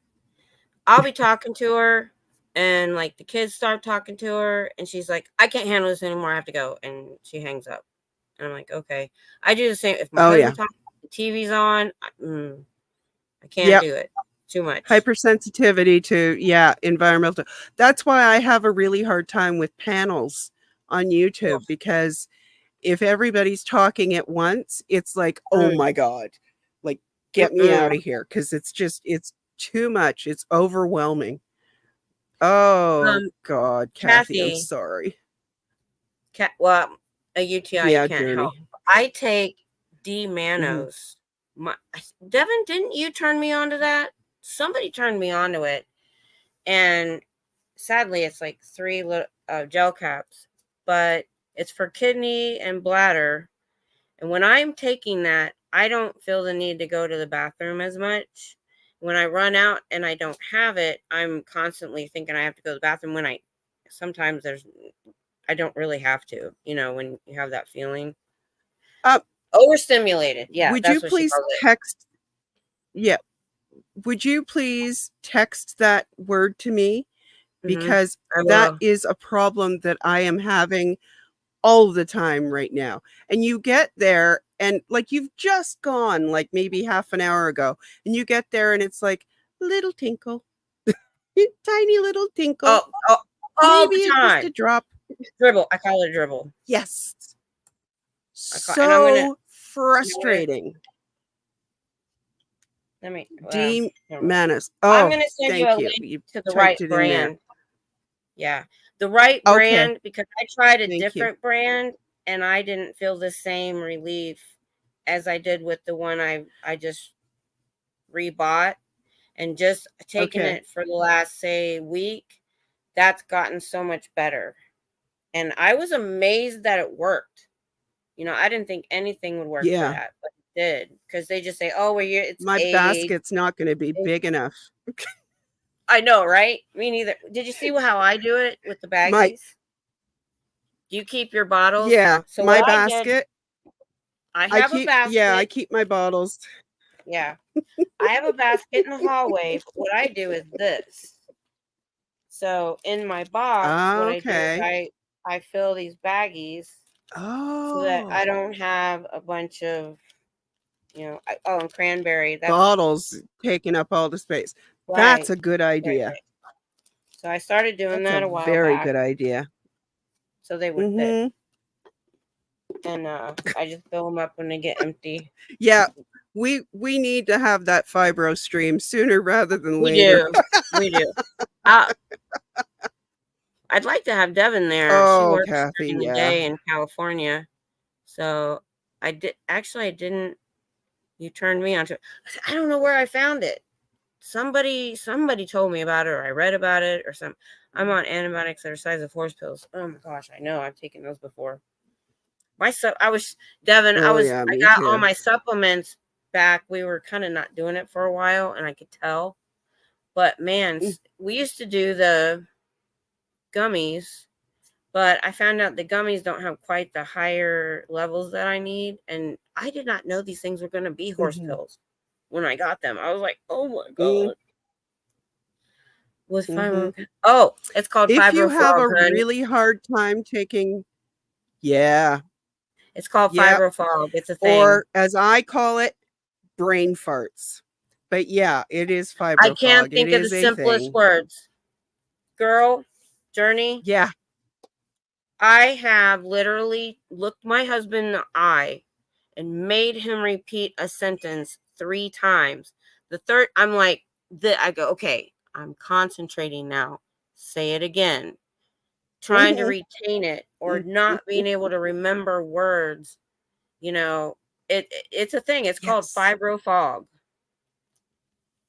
Yep. I have a bag that I swear, when I can set up a store and do merch, I'm going to create stuff, t-shirts, bags, hats that say brain farts are us, because I say it all the time.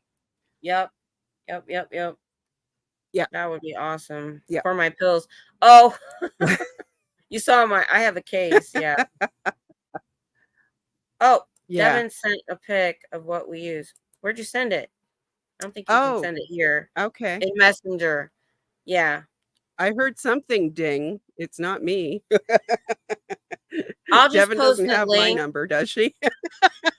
When we're done, Okay. I'll post the link to the D-Manos that I use. And I don't even know if I'm saying that right. Because like I said, I tried another kind because I think I couldn't get the one I wanted. I could tell the difference. So I really do recommend the brand that I'm taking.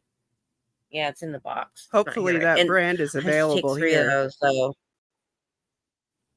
I Mhm. hope so. I get everything on Amazon pretty much. There's a couple things I got at my grocery store, but it's still brands you can find on. I know that Amazon's not as great up there as far as their delivery times. I heard it can take a long time. Well, no, I use my daughter's Prime, and I can get stuff usually the next day, so that's not an issue. But some brands, they don't carry on Amazon Canada. Kathy, I don't know how many times I've said that. Alzheimer's, and that I feel like sometimes I'm worried. yeah, exactly, Kathy. I actually have researched early dementia and early Alzheimer's because I'm so worried that with this fogginess that I'm going to get that, because I feel like I have it. So when I first got sick, my mother-in-law was 86 years old and had just been diagnosed with early Alzheimer's. And we were talking and had the same symptoms. Yeah. That was scary. That was 10 or 12 years ago. Yeah. It feels just like that. You know what? My mother, for a long, long time, she'll be talking and she'll be searching for a word. And I was always the one who would come up with the word. Always. And I still do that for her.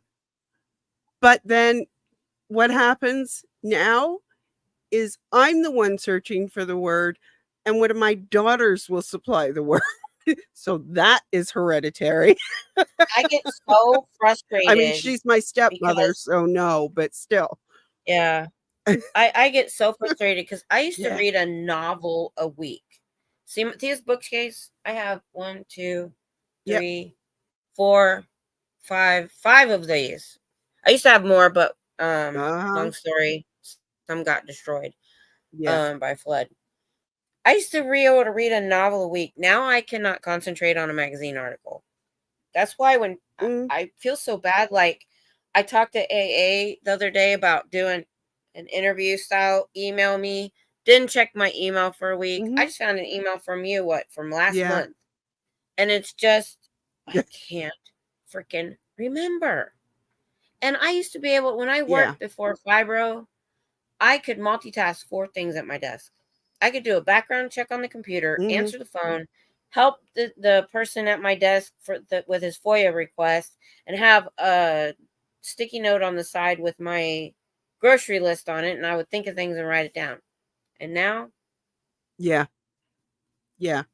I can't even Now, remember what I the said on one my thing live that I stream, what I'm gonna. do, Oh, I need it. yeah, 2 things actually that I do to help myself with the forgetting stuff is I send Mhm. myself a text to remind me to do something, or I set an alarm on my phone, and I put Mhm. everything Yeah, that I have to I've do had to do that. in my calendar on my phone, and I set Yep, it to send me reminders. Yep. Oh, I know. Kathy, And yeah. see, I didn't Yeah. have I didn't have this, you know, in 2010 when I got sick. Just long Yeah, story short, Journey, I went I to would the imagine that ER. those symptoms are so much alike. Yeah, then the biggest problem for me was they admitted me as a psych patient because an ER doctor that had never met me that came in said, "We're releasing you because your CAT scan is clear." And all I had was my daughter, who at the time Mhm. was 17, to advocate for me. She tried. She looked at her like she had 3 heads. She's like, "My mom can't even move." 'Cause every time I tried to move, my whole body would spasm. And it was something you couldn't Mhm. fake. It was something you couldn't fake. Yeah. And she walked in and she says, "I've never seen symptoms like that. It must be psych." Then the neurologist came in with people from my church and my boss in the room, didn't ask me if I Mm. wanted them to leave, and said the same exact thing. So my work and my church all thought See, I was a psych patient. and they breached HIPAA doing that Oh, to I know. you. I could have sued them over that. But I was so sick Yeah. that I couldn't, because there was a lot of Mhm. things, the workers' comp, all that stuff, I didn't even get to apply for because I was too sick to do it. Yeah, the mold Yeah. Like, attacked we my. don't call it HIPAA in Canada, but yeah, the confidentiality is a big no-no. Devin, I have done that. Why didn't that show up? There it is. 8 There's a years lot of later, things I that got can my cause banking dream. It was going parallel. fibro. Oh, yeah. Mm, Yeah. what'd you say? I went to the grocery store today and my list had the same item 3 times. Yeah. Mhm. And You were how old were we when you got really, diagnosed? really determined to make sure that you got that item, Devin. That's what it was. Who, Devin or me? That, what did I say? Remind me what I just said. I don't You know. asked how old were you when you got diagnosed? Oh, Devin. Or you. I couldn't Okay. remember with Devin because she's only 31 now and she's had it for several years. She got it fairly young. Yeah. Yeah. Oh, I was, let me see, I'm 61, so 30. nobody can spell when Okay, they're typing in. calculator. Yeah, it's hard. Yeah. And see, she's not gluten free. Doesn't have the finances or the wherewithal to really go gluten free like I did. But her symptoms weren't quite as Yeah, bad as mine. I hear you. So she can kind of Yeah. get away with it a little bit. Devin was 25. I was 37 when I got Yeah, just diagnosed. about. And my symptoms started when I was 33. So I actually So got it took a diagnosed while for pretty them. quickly. Yeah, that was But pretty yeah. good actually, because most people, they say especially way back, it could take 10 years to get diagnosed. Mm-hmm. They treat you for all Yeah. these different, and sometimes And the people only end up in reason, wheelchairs. yeah, the only reason that I got diagnosed as quickly as I did, although that I'm counting the maybe possibly Mhm. diagnosis rather than the official diagnosis, because when she said maybe possibly and I Mhm. started doing the research, I was like, oh, yeah. But it was because I advocated for myself, because contrary to what most of you may think, I can be a real bitch and a pushy one. Good. You have And to. yeah, I went to my doctor and I said, look, I have been going through this and getting no answers for this long. I need to know what the hell is going on. I need to be able to treat it. I don't have time for this crap. So whoever you need to send me to them. Get it set up now, because I know there's a waiting list for just about anybody. So let's get on it now. And he took one look at my face and resting bitch face. I can't even say it properly, right? Like RBF or resting bitch face. He took one look at my face and said, okay. Yeah, and Devin and had to then put up with when I good.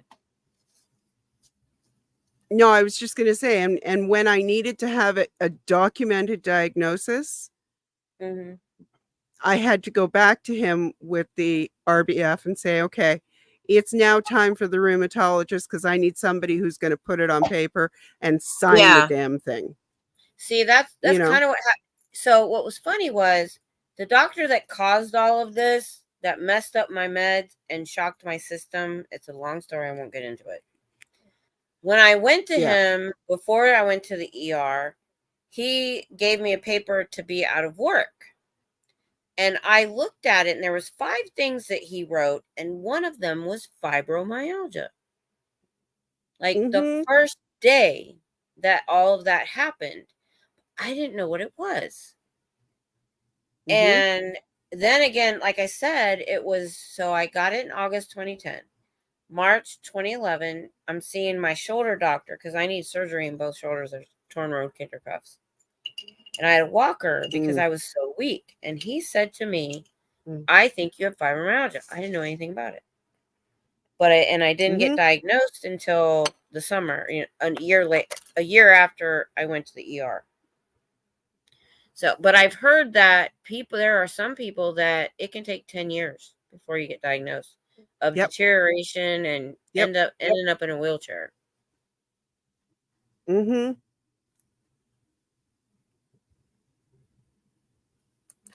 Yeah.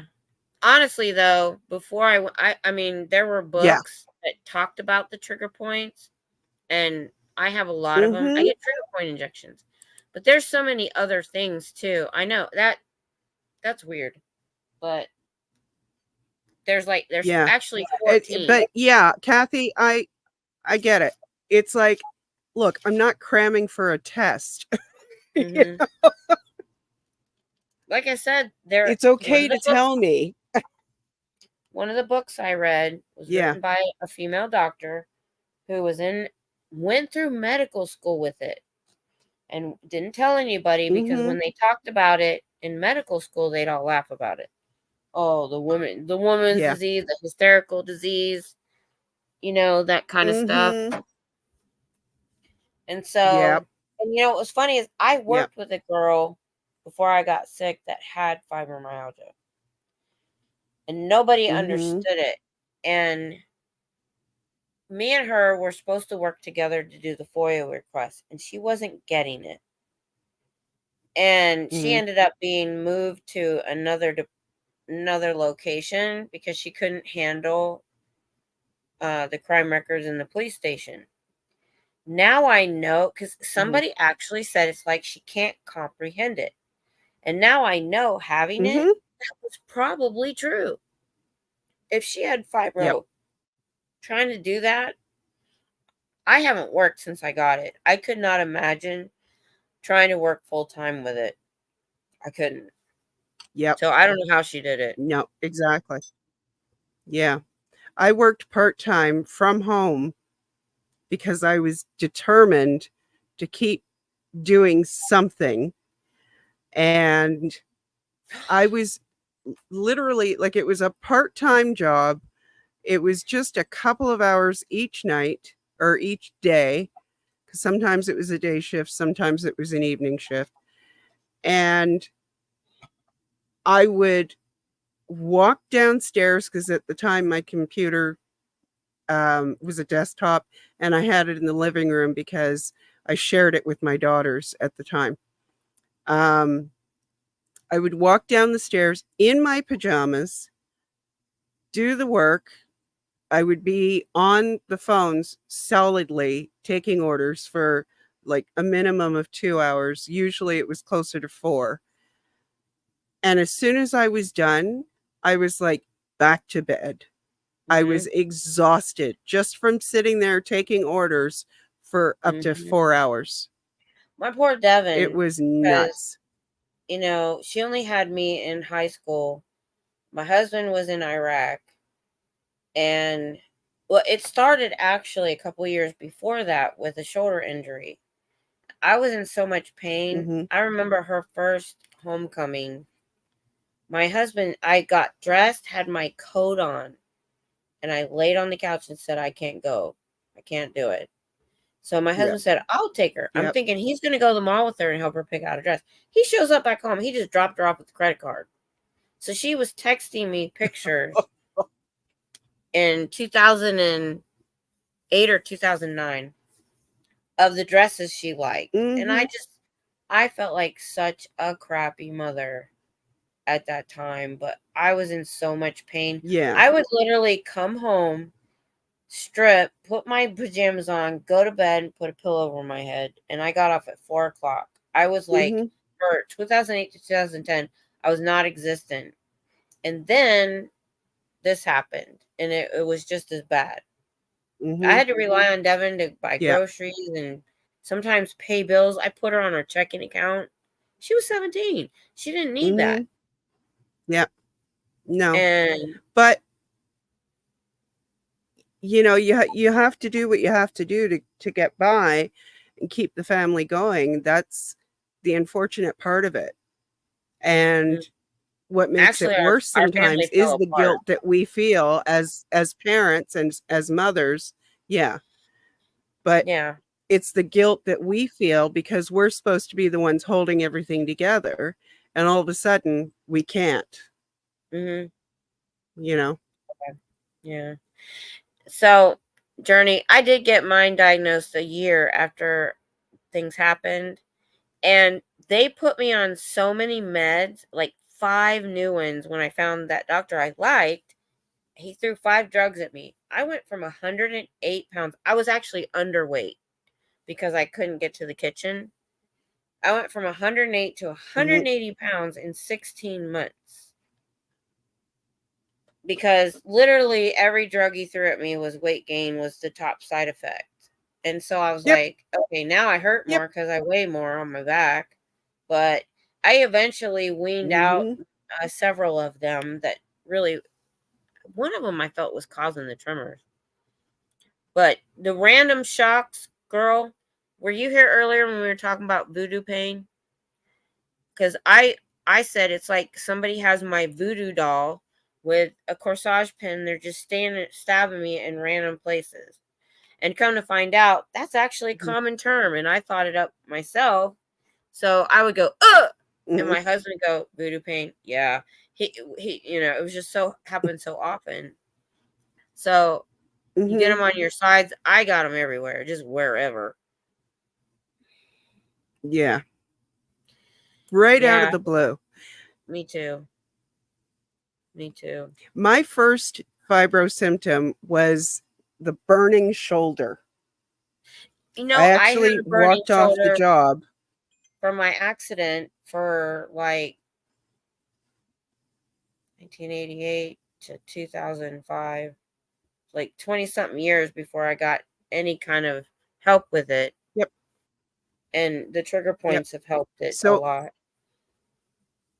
My burning shoulder, I was working. Just ask me whatever you want. Don't know which terms. Yeah, Journey, whatever you don't understand, go right ahead and ask. Some of it I made up. So I had the burning shoulder. Yeah. Like you wanted to cut it out I literally walked off the job. Did you Yeah. have a spot, Yeah. one little spot that you wanted to cut out with a scalpel? Me and my It husband was both it had was that. all right here. Yeah. Mhm. And I was working at a letter shop, and it was like this repetitive motion like Oh my gosh. this for like I know. 8 hours. And I And literally you're had to trying walk really out, and I hard. was working the midnight shift. I walked out in the middle of the night and walked home in tears. I was in so much pain. I never went back to that job. The worst was the sides. It's Mhm. like an electric shock shooting upward See, when I and not a got it, straight line. I Yes. so I I can't remember because I've talked to so many of you. Journey, have you been diagnosed with fibro? Mm, I have that question.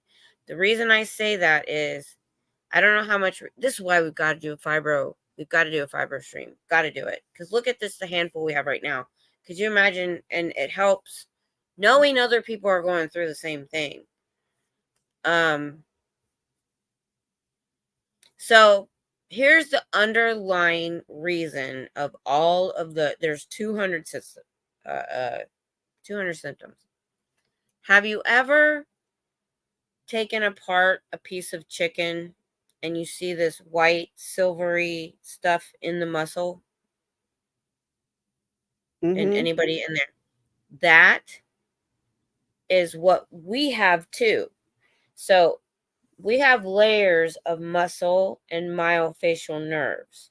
So you might have muscle, myofascial nerves, muscle, myofascial nerves. I'm trying to say that right. And the thing is, fibromyalgia affects the brain and the nervous system. So it mhm, affects those muscles going through all of your body. It starts up here and mhm. it works its way out. And it's like Yep. your central nervous system has a short in it or it's Yep. overactive. The second neurologist that came to my room when I was in the hospital, I said, it's like my body won't listen to my brain. My body's doing things that I don't want it to do.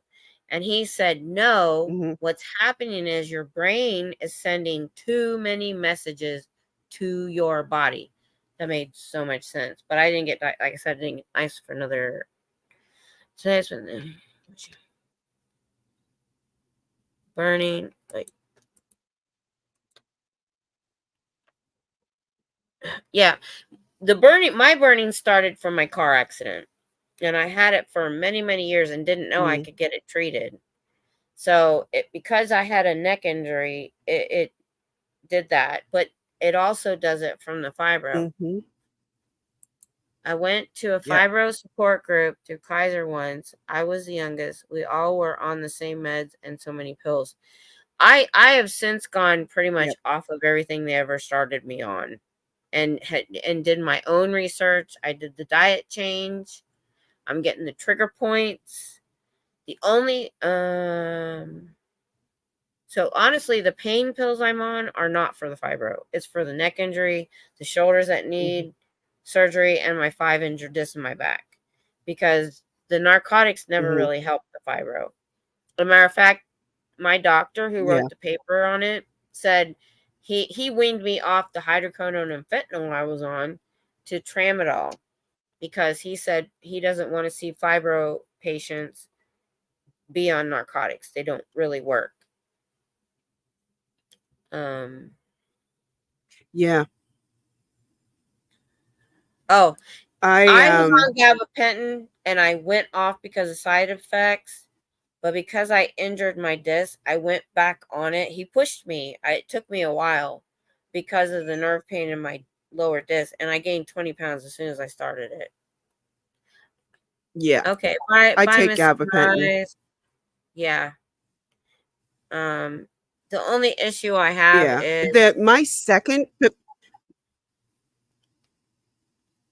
The only issue you have is okay. Brain fart. I don't remember. Go ahead. I forget. okay. So my second symptom, which I did not tie to fibromyalgia until I met my pain specialist, the first one I had in 2005 was a 6-month-long migraine in the mid 90s. Thank goodness I never had that. And I had never, before that, I had never been one to be having headaches or migraines. Oh God, Kathy, that's a long time. Yeah. I'm wanting to try to go off it soon. Now, I have been without it. I'm not doing that anymore. I know there's a trade-off. Weight gain that causes more pain in my back, but it's helping the injured disc and nerve pain in my back. It's like I don't know what to do. Yeah. Well, especially for me because of the peripheral neuropathy, I'm having enough problems with that. If I go off the gabapentin, I don't know what it's going to be like, and I don't want to. Now that I have the pain stimulator. That migraine that I had, wow, I literally was wearing sunglasses 24/7. How did you not go The only nuts? time I took them off was when I was going to sleep. And I was not one for headaches or migraines ever before that. And 6 months. Oh my God. And a large part of that was during the summer. And I was a lunchroom teacher at the time. So we were outside every lunch hour. It was so painful. And Journey, it was soon after that I changed doctors. Took 4 Vicodin a day back then. Me and you all got to talk because I haven't gone into the details. The reason I got fibromyalgia is a doctor who said he was going to carry my meds till I got to my new pain clinic, my family doctor, took me off everything cold turkey. And my body went into withdrawals and it affected my nervous system. That's what caused my fibromyalgia. Was he was going on vacation for 7 days. He was messing with my medications and he said, you know what? We're just going to take you off everything. And that was the weekend my husband was leaving for Iraq after he retired.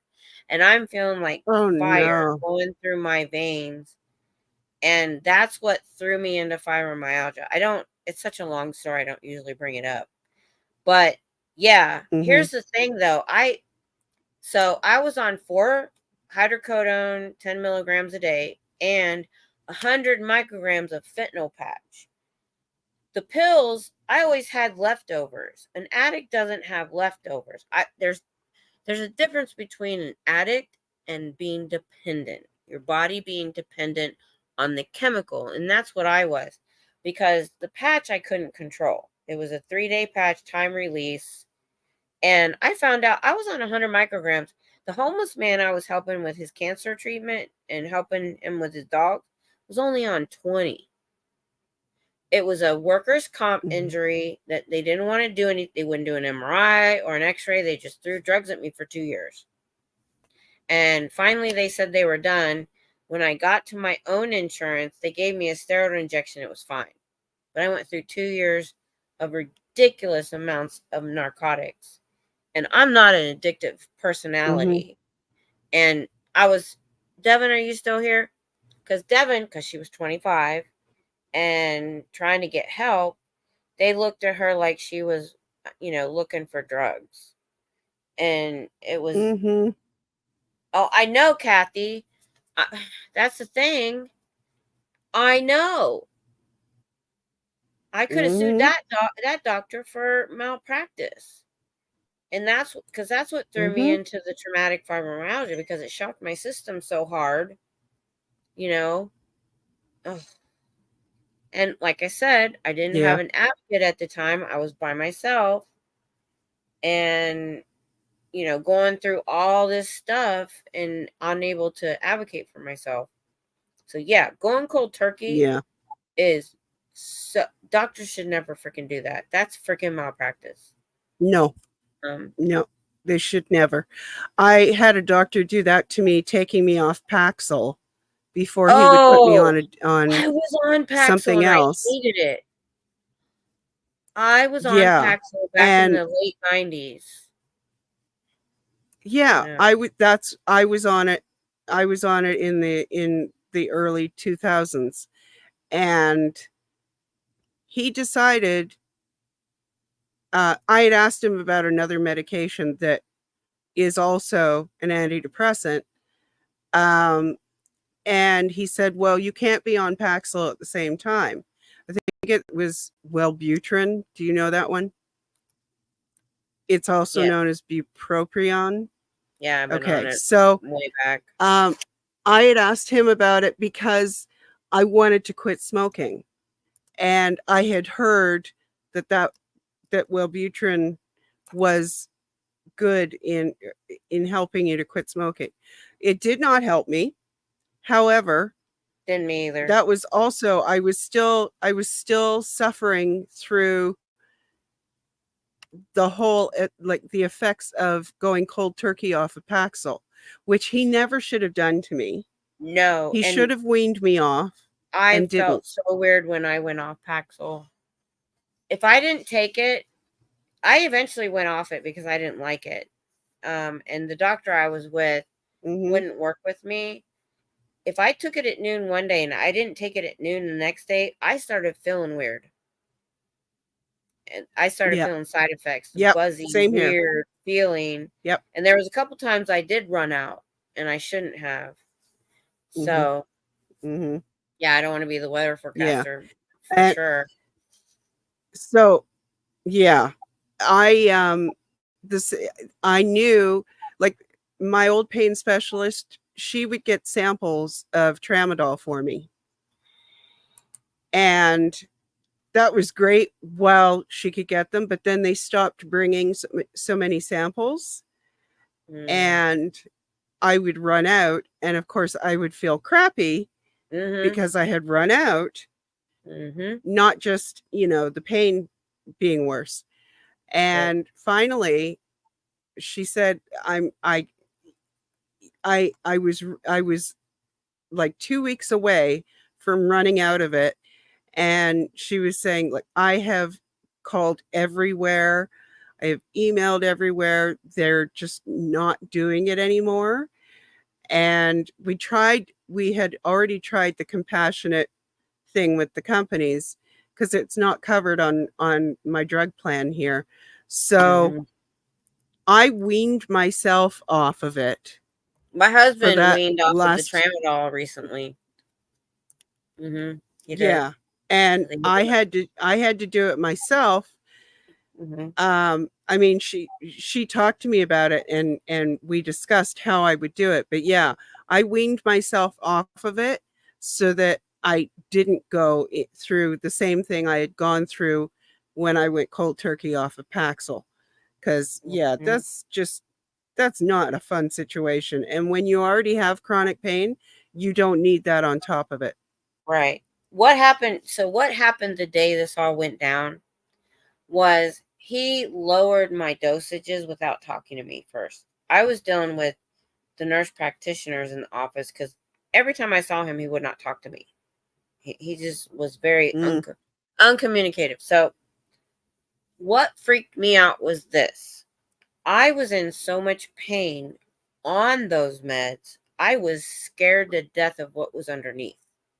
What I found out from the Yeah. next doctor who wrote the paper on fibro is if you're on narcotics too long for something, there's a big medical word for it, but there's a rebound effect that actually Yeah. makes your pain worse. I was sitting and typing and crying at work. And I had to sit completely straight up from the burning that I was feeling from the shoulder injuries the shoulder injury that I got at work. I didn't even want it to be a workers' comp claim because I'd had one in the 90s and you don't get anything for it. And I would have loved to have gone to my own doctor. So what happened was he was lowering my dosages and I'd been on the same meds for 2 years. And I asked him to carry my meds for 2 months until I could go to the referral for the new pain clinic. Okay? He said, sure. But then he lowered it and I didn't know it. I didn't look at the bottle, and I realized I'm going to run out. What the hell am I going to do? So they fit me in. On the last day, he's going to vacation for 7 days. He's like, I'm like, I was stressed about running out of meds. He's like, well, where's your pain level? What's your pain level? And I'm like, well, I have all these different things going on. He's like, well, what's your your worst one? I start to answer him, and he goes, well, you know what? We'll just do this. We're going to take you off of everything and put you on.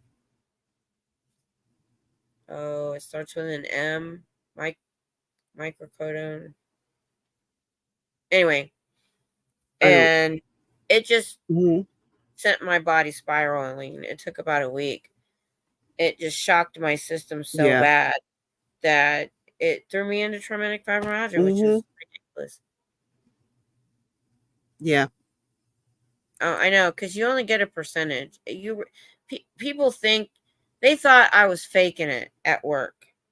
And then once workers' comp stopped covering my medical and I went to my military medical, they did an MRI and I had a torn. Okay, so normally a rotator cuff is a tendon, and you get a little maybe slit in the middle that they put a 1 or 2 stitches in.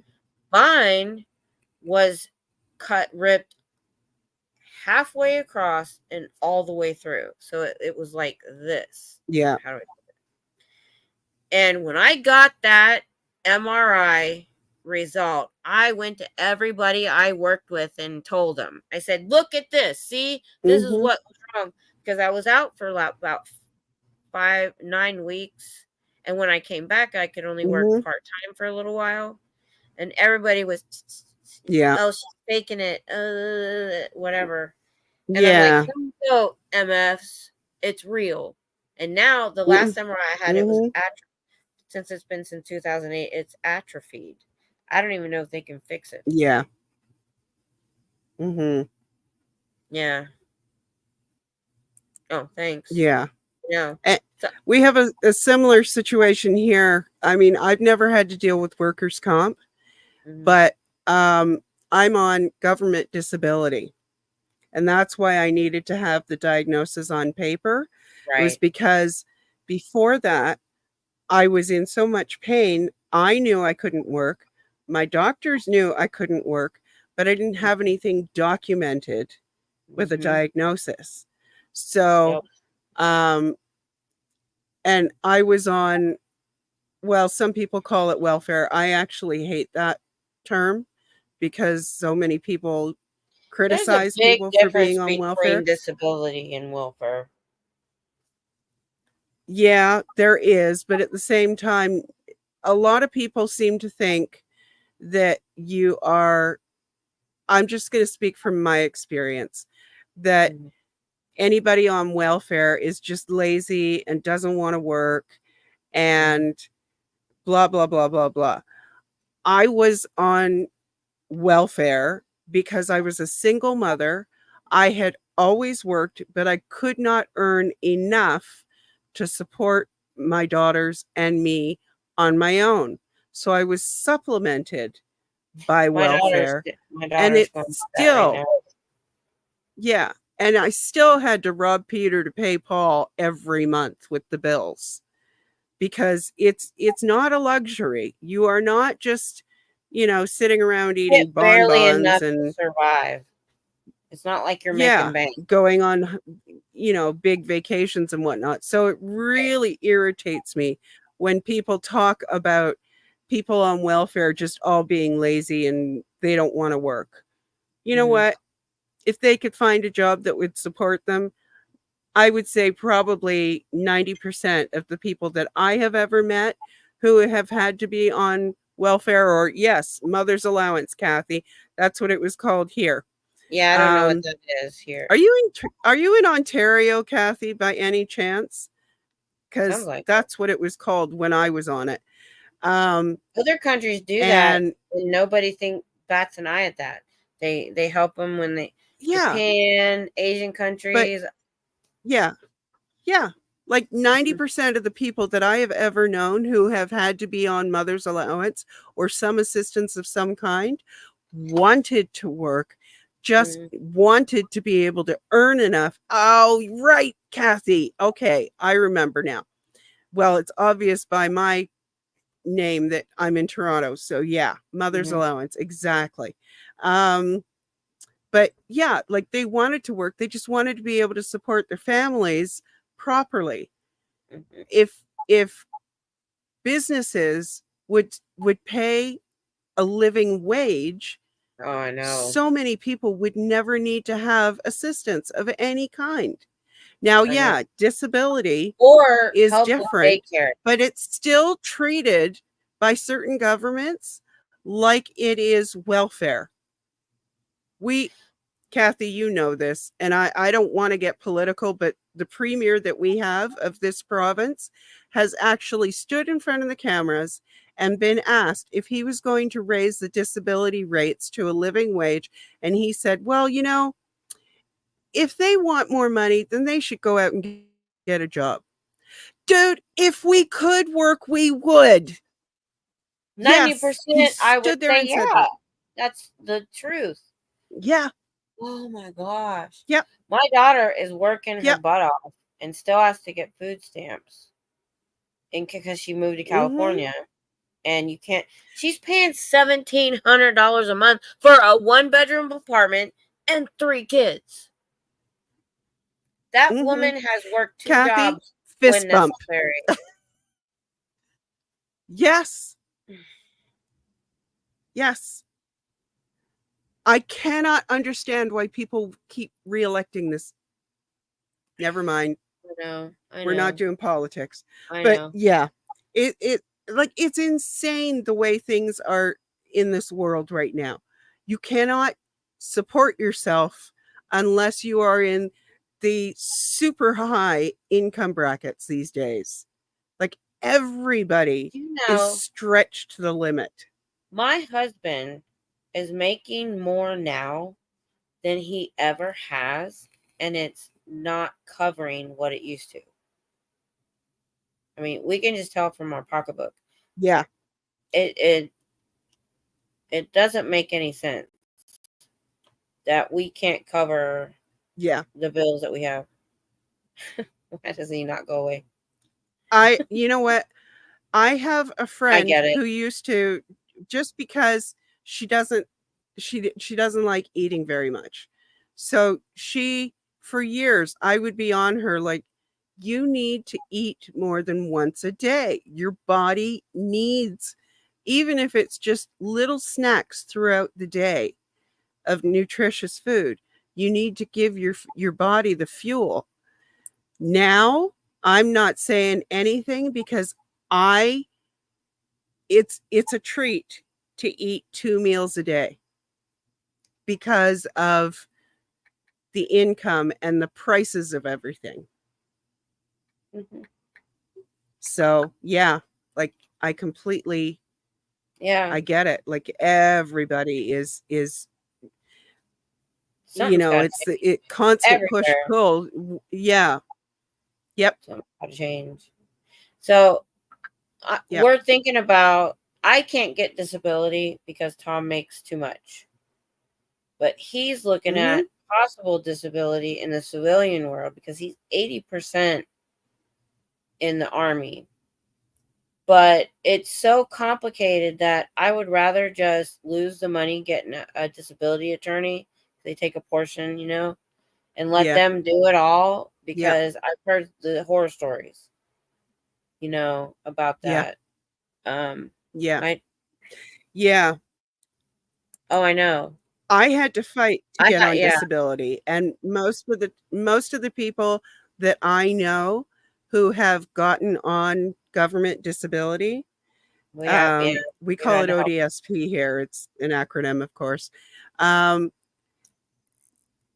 They have all had to appeal the first decision because you're almost always turned down when you first apply for it. But if you get and then you have to appeal.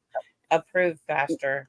Well, a lot of people can't if they're going for ODSP because it's stupid. But like you can't, a lot of times you can't even afford an attorney to fight for you The way it works here, for if you get a disability. disability attorney, you know, because I had a car accident and I had an attorney, he took a third of whatever I got. Well, if you get a disability attorney here and they do the work, they take a portion of your disability. So you don't have to Yeah. pay outright to the lawyer. And I'm even like, Well, it's kind of worth losing that little bit just to make sure that we might get it. I think if it's private disability, you can go that route here. I have never heard of anyone doing that for government Now, disability. see, you sound like your structure's here. different. Private disability, I don't even know what that is. That we don't have. It's different. Way different. Well, private disability is what I call like disability through your work plan. If your work we call didn't that have workers' that, comp. That you only get that if you're injured. Oh no, we on have the job. workers' comp too, but workers' comp is usually more of a temporary thing. No, I know what you mean. So okay, I know what you mean. So if you I have like an failed it, I insurance couldn't get plan that. through your work, so for government disability, now I was lucky in a way because at the time there was a legal aid clinic near me. Actually, I think it still is.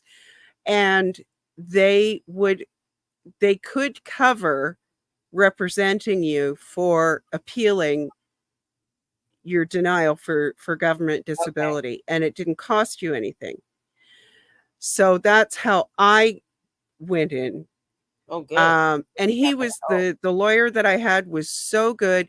He actually booked appointment time with my family doctor to sit down and tell him how he wanted him to, not like dictating to him what he needed to say, but how he could detail everything that I was dealing with health-wise, because my family doctor at the time would like put one sentence that was barely legible, and that was it. And that was not going to happen. You need to have massive details explaining everything and how it affects everything, blah, blah, blah.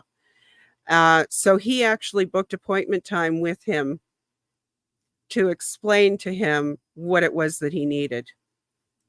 True North Disability for help with your diabetes. Kathy, I hope that helps. I really do. I think it's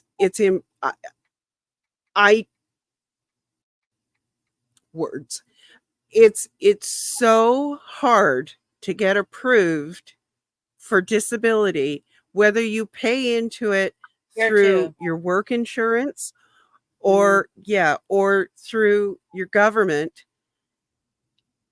And I understand that they're trying to weed out people who are trying to scam the system, but it's so skewed to assume that everyone is trying to scam, that they are harming the people that they are supposed to be helping. And here, the government disability, you've paid into it with your taxes. Us too. So it is your money that you are asking for. Whether it's private insurance through work or it's through government, you're paying into it. And to make it as traumatic an experience as they do is absolutely disgusting. And the only reason I see them getting away with it is because it's controlled by the people who have the money, who are the corporations who control all of that. It's disgusting. If I had words working for me, I could really go on a rant, but I found it's out probably a good thing that I don't. I found out because I'm independent and I didn't look into it that I waited too long to get the disability you get from how many years you've worked and paid into. It was gone. Yeah. So the only thing I have is Social Security disability, and that I don't qualify for because Tom makes too much money. I've known people. Yeah. Or of people, not I've known of people here that have gotten a divorce because they couldn't afford to be married and they needed this. My in-laws were on disability for years together, and they luckily his brother was had a really good income. He had his own business. We think he was a millionaire, but we don't know for sure. And he helped them with the supplemental costs, or they wouldn't have been able to make it. And if the setup here is so bad with the government disability, I've heard that if about Canada. let's say I got involved with someone and we fell in love, blah blah blah. If I wanted to move in with him or he wanted to move in with me, if his income reached a certain amount, automatically they would cut me off and expect him to pay for everything for me. Well, what if things don't work out? What happens then? I'm screwed. Yep. Because I have lost my independence. Right? Right. Or my financial support to maintain some independence. It's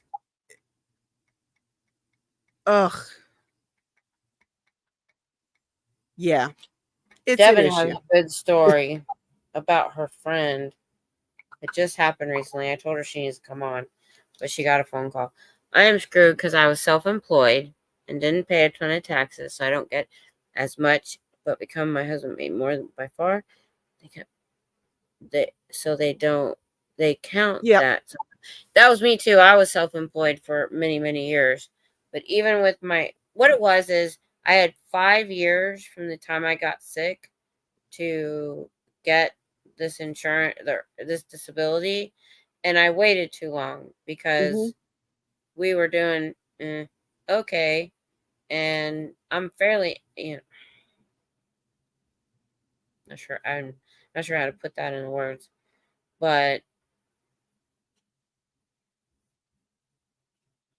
here's an example. We had neighbors, okay, that came to a church cottage meeting we had in our living room. And cottage meetings is just talking about the church, bringing new people in. And they liked it. And they wanted to be members. They wanted to get baptized. And I didn't even know half of this stuff. And they had to be married. Being not married and living together, in most Christian churches is a no-no. And they said to us, well, if we get married, we're going to lose benefits. And they did. Because when they were living together, but when they got married, they lost benefits because of how much money they made together. And I was like, well, that was pretty awesome because they could have said no and not gotten married, but they did. So they knew what they were probably getting into. But that's what I'm going through now is, I'll be honest, my husband makes a good between retirement, disability, and his job, we do okay. But he wasn't supposed to be working 14 years after retirement.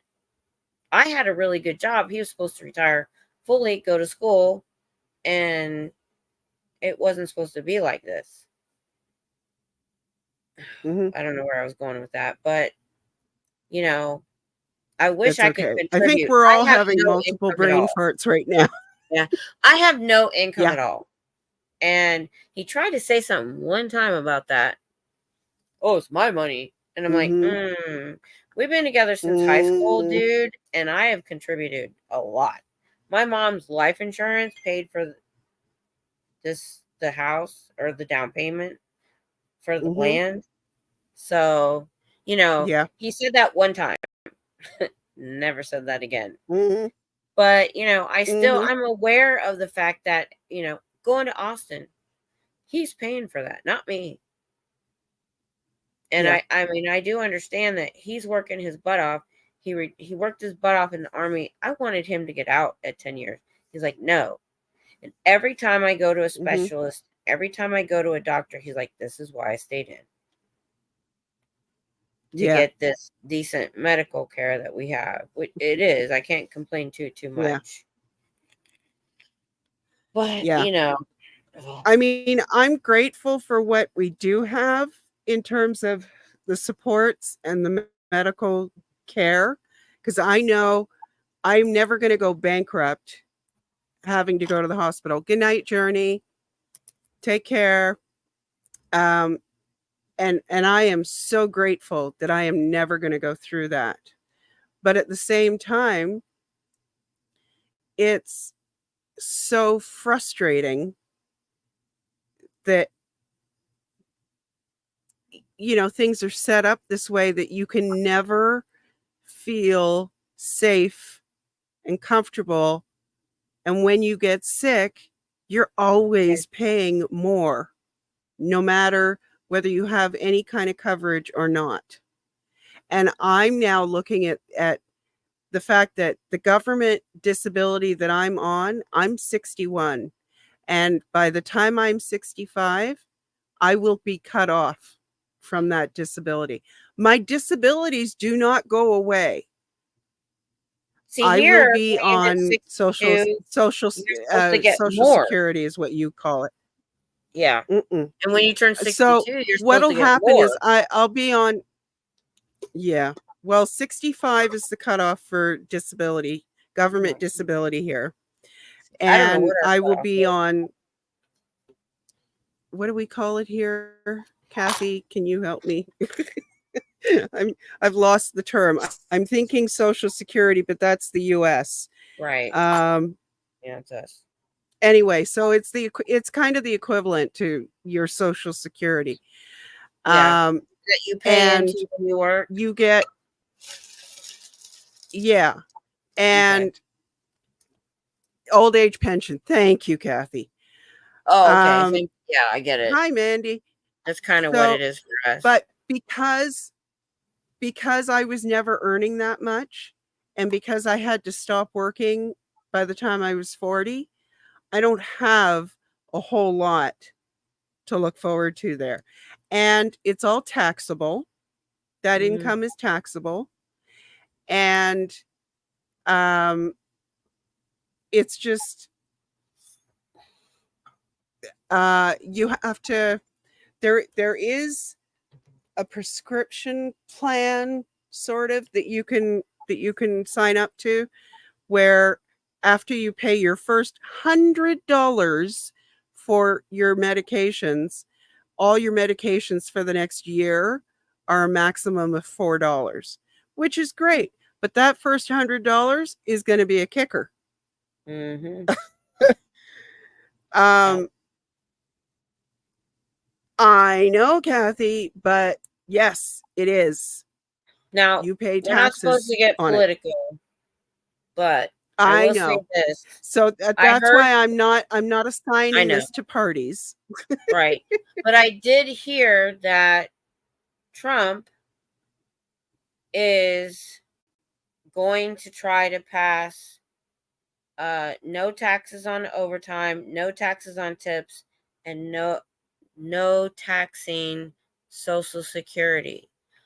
I remember my grandmother not getting like this much Social Security. I did not know that they were taxing it. That's ridiculous. You've paid into it your whole life from your job. You were taxed your whole life from your jobs, and they're taxing your Social Security or your old age pension. That's what we call Social Security. So, do they tax your old age pension there? We have old age pension and CPP. What, I can't remember what CPP is. Canada Pension Plan. One of those is at least one of those is taxable. I do not remember if both are.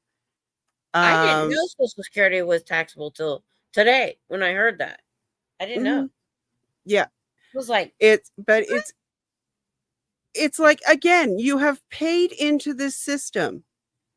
It's supposed to support you in your old age.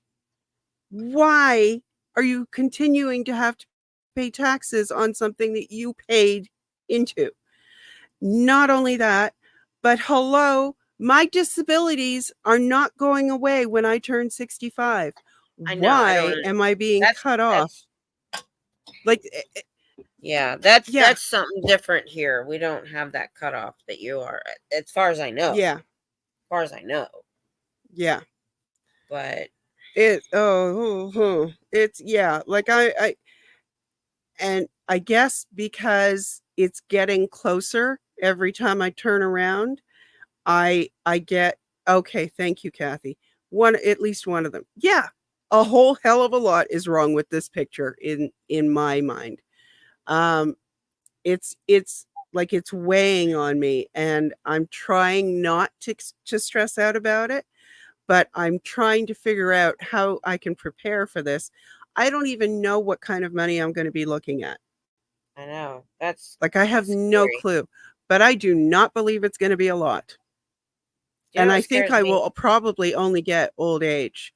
I don't think I contributed enough to Canada Pension Plan.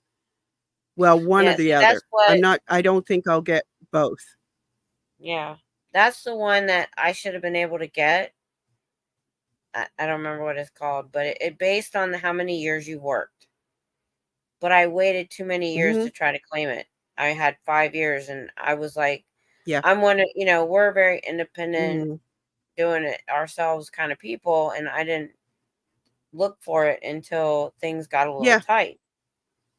And it was too late by then. Yeah. I was like, really? Mhm. Oh my goodness. And then Mhm. I couldn't imagine it dropping off at a certain age.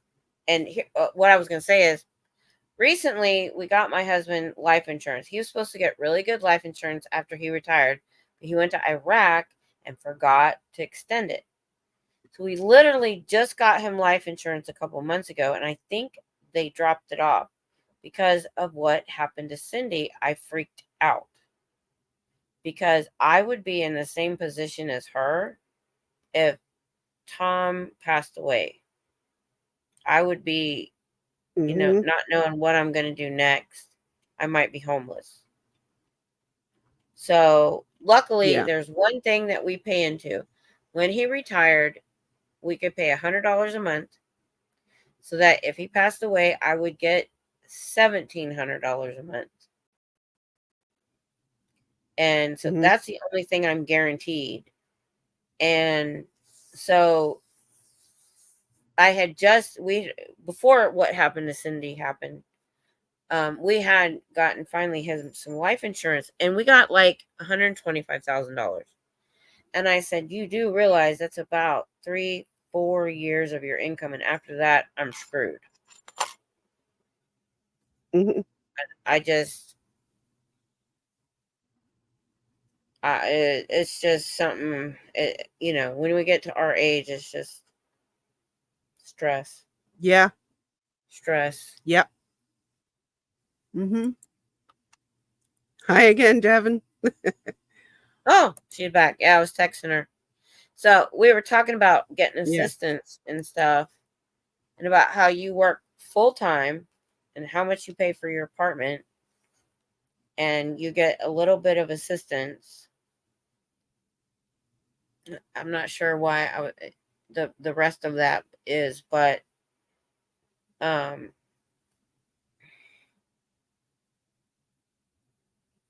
um ex- oh, the CPP. Oh, okay, I get it. Yeah, I don't know what that is. You guys probably do. So yeah, Devin. So we have a one of our streamers who's a little bit older than me in Pflugerville. You know where that is. Her husband died unexpectedly from a heart attack, and she was lost. No life insurance, no income. We did a little bit of a fundraiser, and I need to contact her, by the way, see what's going on with her.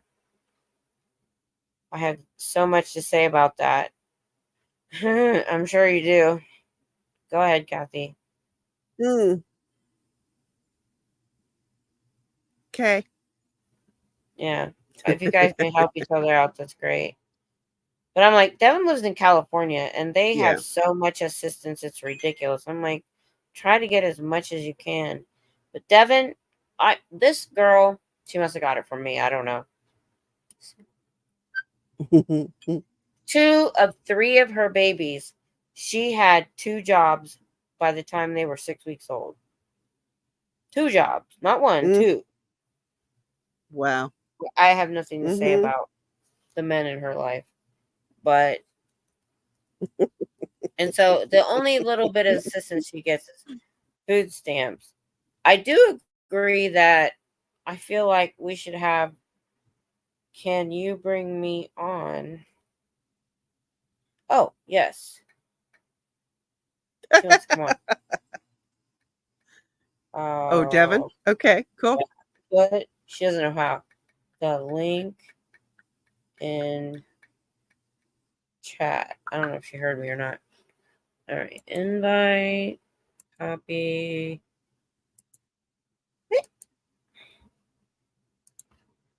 You can actually text her the link too. See if this works. If not, I'll text it. All right, Devin, click on that link I just gave out. It's a invite link. And anybody else that But wants make to come sure on. you mute. Yeah, but make sure you mute the stream in YouTube, or you're going to hear feedback and echoes. Yeah. So the actual YouTube feed that you have on, you want to mute that so that we can hear you. Kathy, I need to dig into it. If you want to, okay, you guys are talking. Okay. I don't know if she got my, hold on. But I typed that after she typed, she would be right back. The dog. Oh, there she is. So, there's Devin. Aha. She figured it out. There, Yeah. Just need the camera to. All right. Make sure your camera's turned on, Devin. There she is. Okay. Oh, you look pretty today.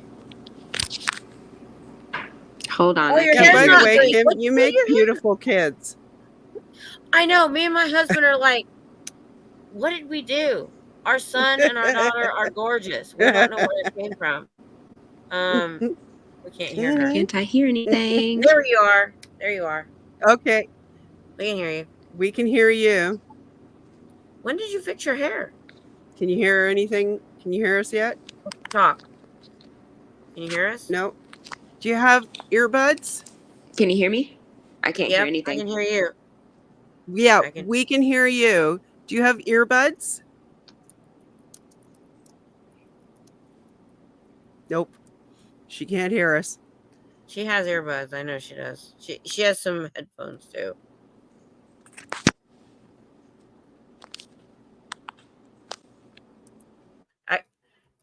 We can hear you. I think she's fiddling with it. Yeah. Try your headphones or earbud. Oh, she's back on a different. Okay. Let's try this one. Okay. There we go. Can you hear us now? Oh. Can you hear us? I can hear you. Yeah. Hi. Okay. Awesome. There she is. So we kind of got into disability and assistance with, our various ailments. There's a lot of people in this community that has fibromyalgia. And I was talking about how twice that you've had babies, you've had 2 jobs within 6 weeks. You're working full time, but still getting a little bit of assistance because you're in California. And that's just kind of the vein we're on right now.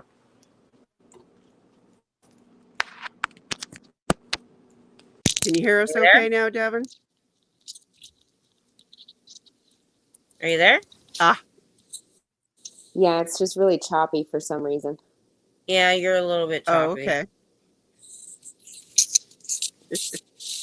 I think you're probably okay.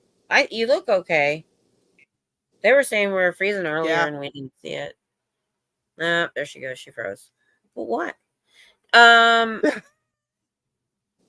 Maybe try turning off your Wi-Fi and going with data. Sometimes that helps. Hey, turn off your Wi-Fi and go to your phone data. or vice versa. Right, Kathy? And Kathy say, "Oh, She said, pretty girl. oh,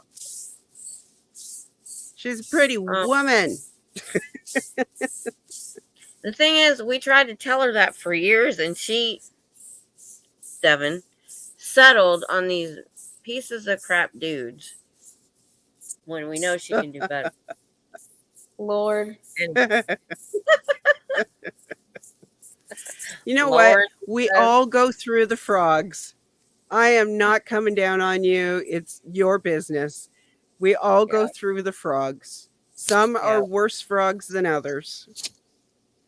She knows about that. Yes, woman, Kathy. You know, the first one that I have my two oldest children with, he was just a dummy. He isn't even a bad. He's not even a bad. I have no animosity towards him. He wasn't a bad person. He was just a dumbass. He was just really dumb and had no business having children. This There you last go. one, though, was a whole other storm. Yeah, because he was all like perfect. When they went to visit his mom in California, and they wined and dined her and the kids. Oh, we're gonna help you if you come out. They moved to California, and psh, none of that was true. And he turned into a narcissistic piece of crap. Ugh. Yep. I'm sorry, but at least you got a gorgeous kid out of it, right? Yes, she is amazing. Amelia is beautiful. She is amazing. Yep.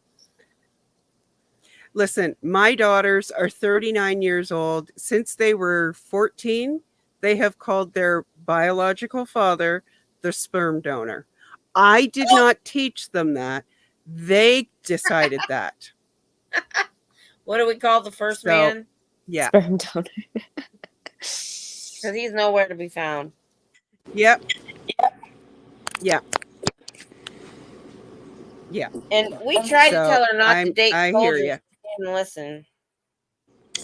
Well, damn it, we lived in a military town. That's all there were. I know. That was difficult. I know. But yeah, we've been talking about, disability and the little bit the government gives us, which I don't get any because of your dad, but you get a little bit with food stamps.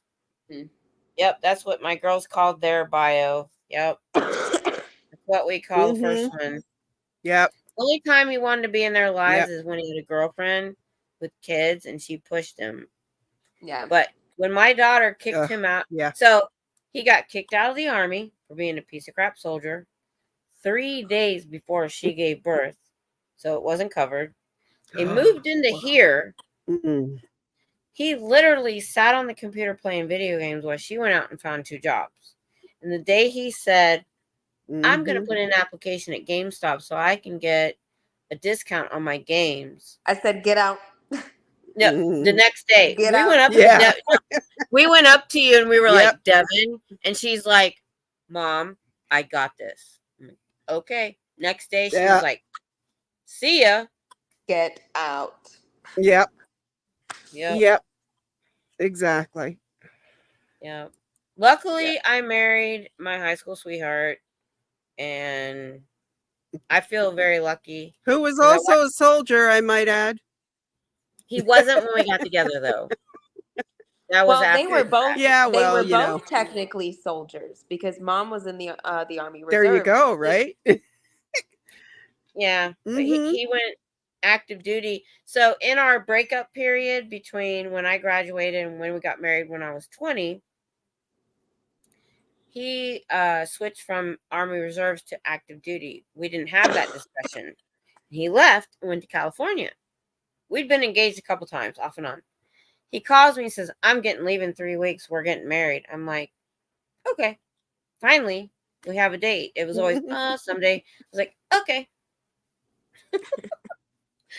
So, and I don't know why you've had so many, you and your brother have had so many relationships when I try to tell you, pick one. Because, me and her dad's been together forever. But Kim, you were the exception, honestly. You met the one early on and you kept going back to each other because you knew. Unfortunately, a lot of us do not run into that situation. Plus, And I got to we train keep early. coming across the frogs in disguise. This generation is just, it's so backwards. The men don't want to work. The men don't want to deal with a woman that pushes them to do things to be a human being. The men don't want, I mean, it's what are you doing texts and hi and how was your day? And the conversation is dry if you don't give them what they want right away. And they're just lazy. They're lazy about everything. And I don't got time for that. Or so, oh, you're always working, you're always busy. Yeah, I got to. I've got to survive. I'm not living at my mom's house. Yeah. Which I was the same way as her. I did everything I could do to not move in with my mother. And she did too. And she only did it when Lord absolutely had to. If she borrows $50 from us, the next payday we get it back. Yep. She makes it work. I don't know how. We didn't want her to move to California. We wanted her to move home. But she's like, well, I'm going to try for a year till the lease is up to see if she can make it work. Because if she was making that kind of money here, she could buy a house. But yeah, Devin even tried that. And it was probably one of the best relationships. It was my longest relationship. I was with Andy for 5 years. I didn't even realize that. Mm-hmm. Both married Amish boys. Yeah, that's not what happened to the blue collar dudes, the guys that go to work. And I mean, I don't care if you're working on the back of a garbage truck. Work. Just work. I don't know how many months she carried this dude, and believe it or not, his mother is so vindictive. She was like, I want my money back for the baby shower. And I'm like, no, that's a gift. And oh my goodness, girl. And she carried him for months when he wasn't working. I showed up a year ago and stayed the whole month of September, and he did not have a job. And she had two. It's not just one. It's all of them lately. Like, what are you doing all day that you have time to talk to me all the time? Because you're not working. Yeah, I mentioned that earlier in the stream that he would text you. The text, okay, this is what I said. When he was at work, you would text all day long in kind of an argument, and you guys would misinterpret a text because you weren't in person. No, so I'm not talking about just him. I'm talking about like all men. Like I'm talking about now that I'm single and I have people messaging me and like they just don't work.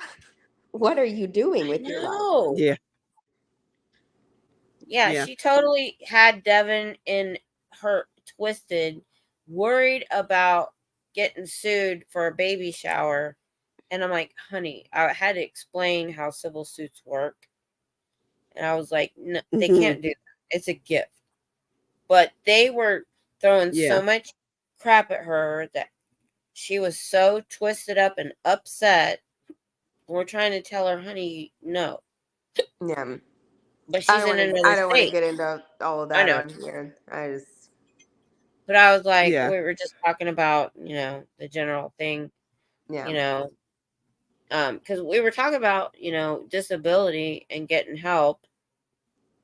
And, you work when you could possibly get disability. Same thing with me, but I don't qualify. But you choose to work sometimes I won't say sometimes, many times 2 jobs. when you have Most of the fibro, time, just because like I mean, us. in this economy, you have to have a 2-income household at least. Anywhere. And in California, it's just a little bit worse. Yeah. Yeah. She is. I I've been agree, very proud Kathy. of her. Nobody's perfect in Mhm. their parental duties, but I've been very impressed with her that, you know, Devin, we talked about me have to kick you out when I got sick because you were 17 and your dad's in another country and your mom's bedridden. So, I mean, you didn't know how to act. You didn't have no guidance. I get that. I had to do what I had to do. I had to point to this. But once that happened, she never relied on anybody else. She always worked, no matter what.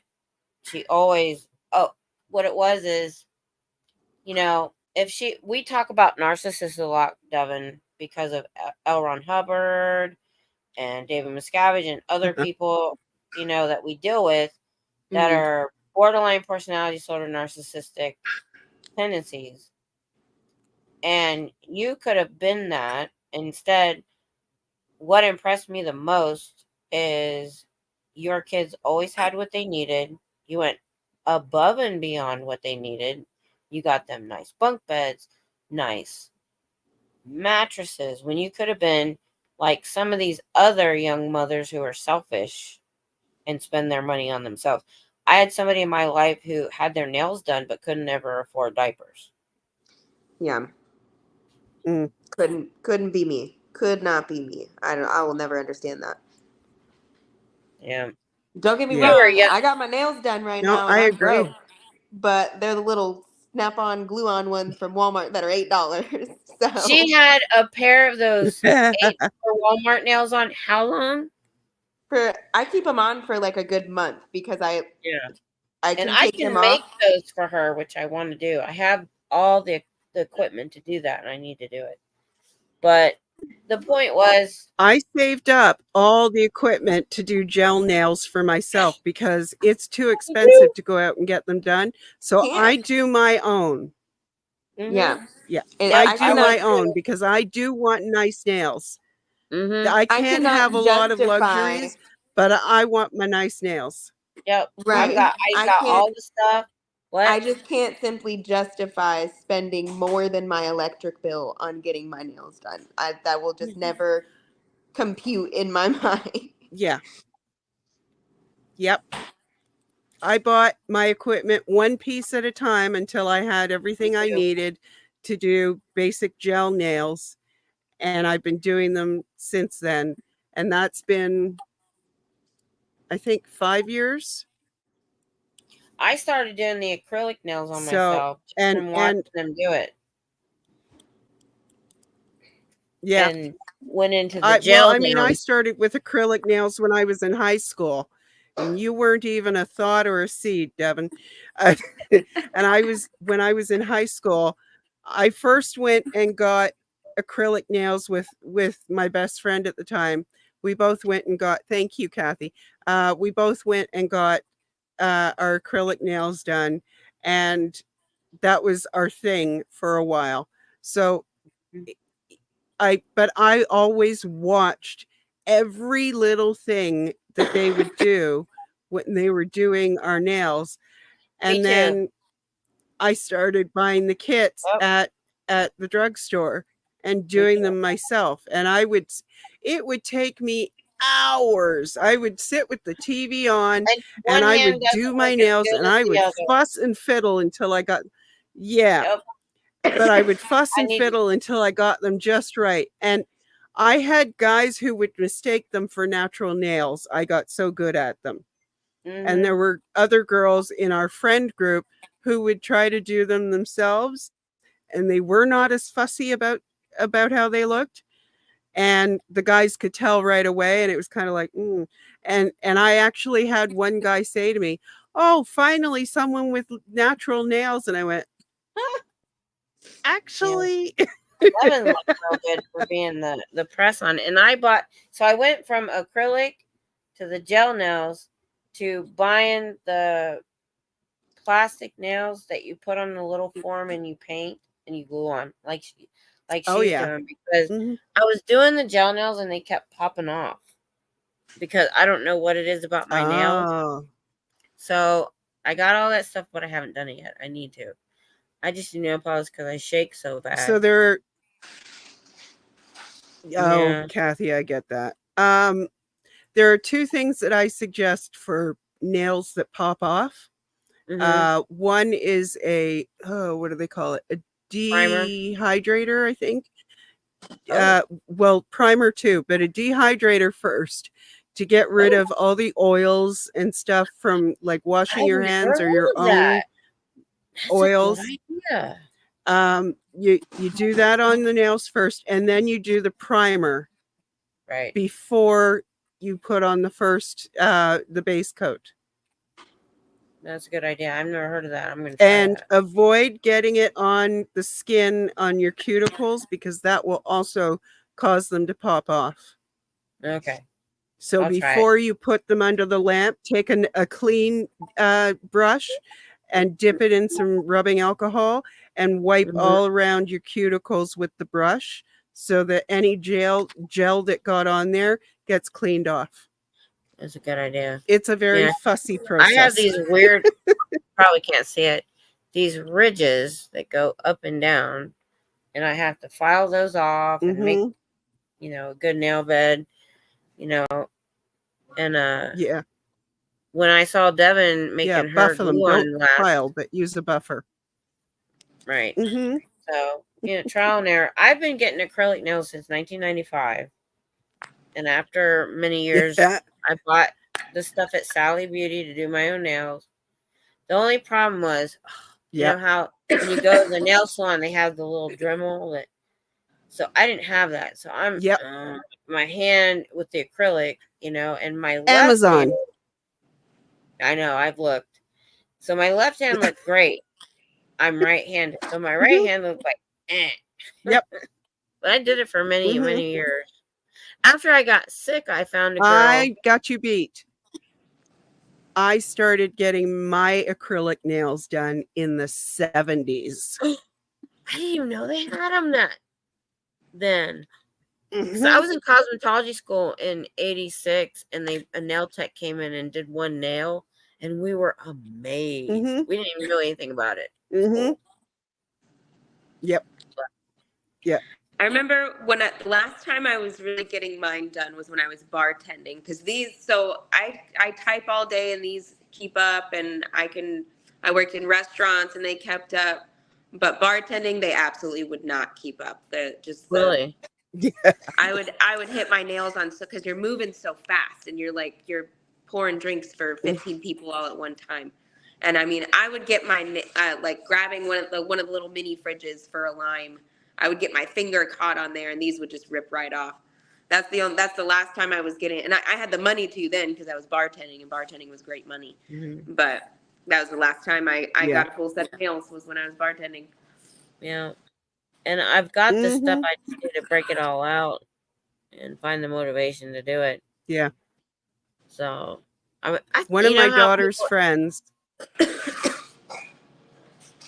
I was just going to say, one of my daughter's friends is always, she's like, how Jen says she's got bonus kids.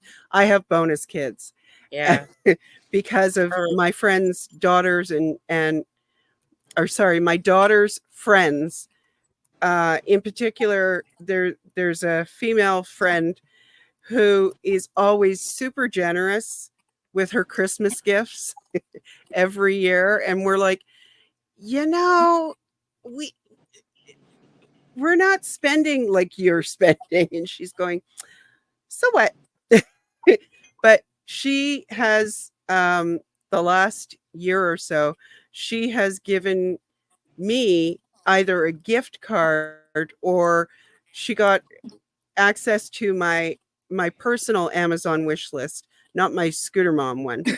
And I had a set of gel nail polishes on my wish list. So she ordered it and had it sent to me for Christmas. So it's like oh, that's cool. a whole bunch of colors. Mhm. Yeah. Yeah. Remember, I had a tote of nail polish that somewhere has disappeared. I don't know how that giant, heavy thing of nail polish just I got know. up and walked away. It was I will huge. never understand. And I had, because they were old, they would get thick. I had nail polish thinner. Nail polish thinner.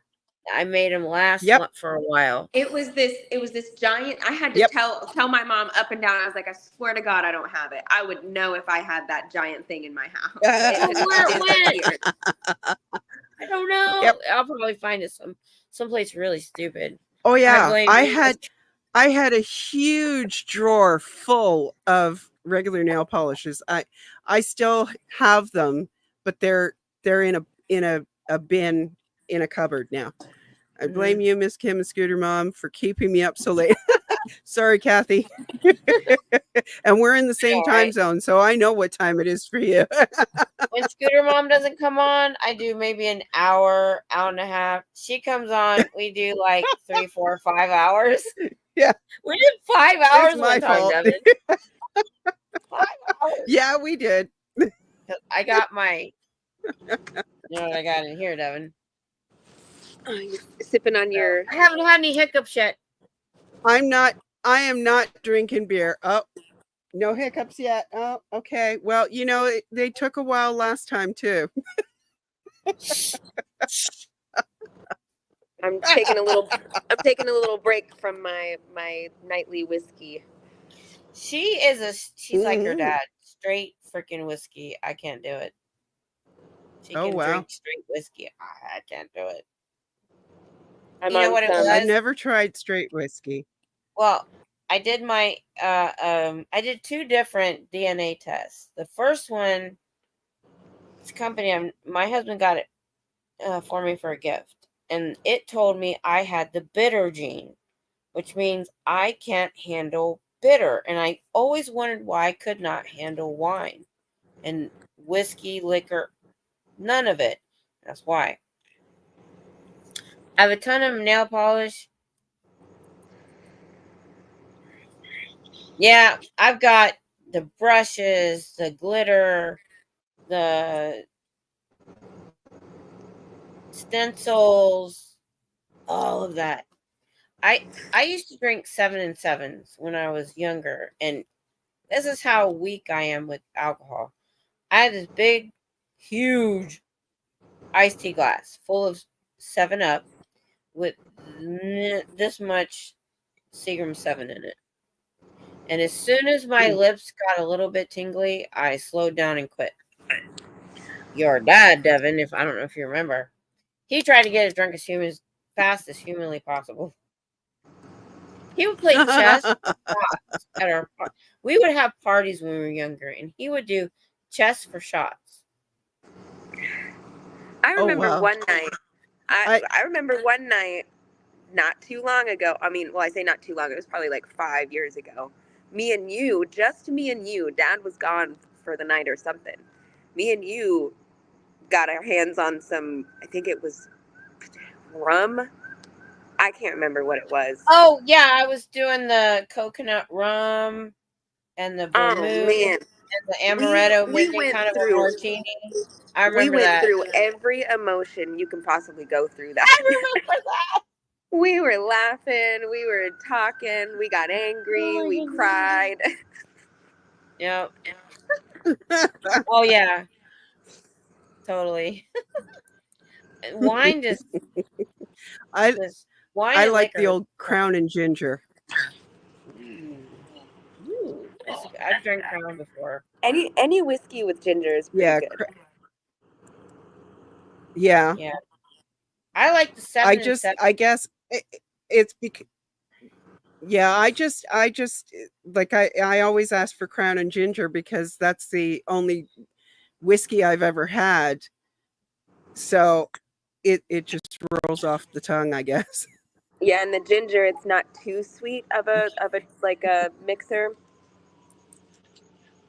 Yeah, that's why I like 7 and I 7. love the taste of ginger too. So yeah, 7-Up kind of sweet. And I don't know what is about Seagram 7, but it's kind of a sweetness. So I didn't. But if I even smell any other kind of liquor or whiskey, I'm like, oh no. Crown Royal. I've done Crown Royal before because Crown Royal, I think Seagrams are the same brand, I think. Yeah. But well, my daughter, I'll say this: Crown Royal is good when you're not rich. There are brands I have heard of whiskey that are way better than Crown Royal that I will probably only ever dream of trying.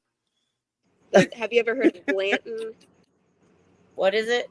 Sorry? You're low. Blanton. Can you turn it up? Yeah. It's Blanton. Blanton? No. Blanton.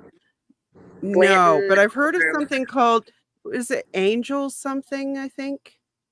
Can't remember. Blanton is a collectible. And I worked at a liquor store in the morning and I bartended at night. And we would get like 4 next door to each other.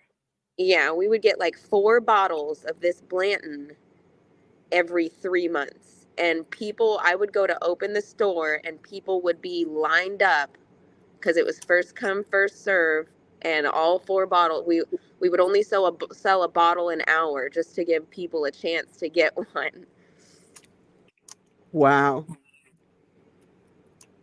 I remember you telling me about that. It was weird. Buffalo Trace was another one. What? Buffalo Trace is another one, another fancy one. I drink Jameson. I'm not fancy. Your dad was a Jim Beam man. Me, like I said. Kathy, you keep talking about wine. I can't drink wine anymore. I get hot flashes with wine. I get that from every single time. Beer makes it me only hot. used to be red wine, but now it's white wine too. Oh no. I could never. The other drink I like is vodka and cranberry juice. That sounds good. But I was at a very high-end restaurant on our anniversary in Austin, and this poor waiter brought me samples of so many different wines, trying to help me find something. I'm like, I just can't do it. And then I found out I had the bitter gene. I can't do the bitter. And then I can't do liquor on my stomach. But yeah, we used to drink the White Zinfandel in a box. Remember Kathy and those parties? You know, when I quit drinking, it wasn't just that I joined a church. My son, I can't remember how, 9, 8, let me think, 6. He was 6, 7, about 8 years old. He drew a picture of a Coors Light bottle and said, "This is what my mommy drinks." And I was like, Kids are fun like that. Yeah. Right? Oh, yeah. They say the funniest things that just turn our And I'm not a huge whole drinker, life but around. I was in a group of friends that like to hang out on the weekends. But once we got into church and stuff, I didn't drink for 16 years.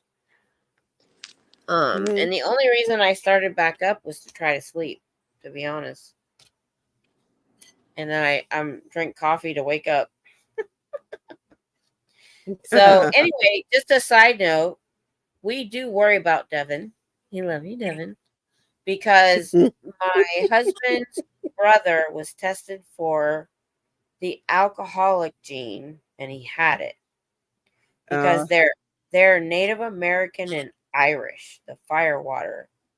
So we did worry about Devin for a little while because she could handle liquor way too good. But she's proved us wrong because she takes care of the kids, does her job, drinks a little bit on the side, no big deal.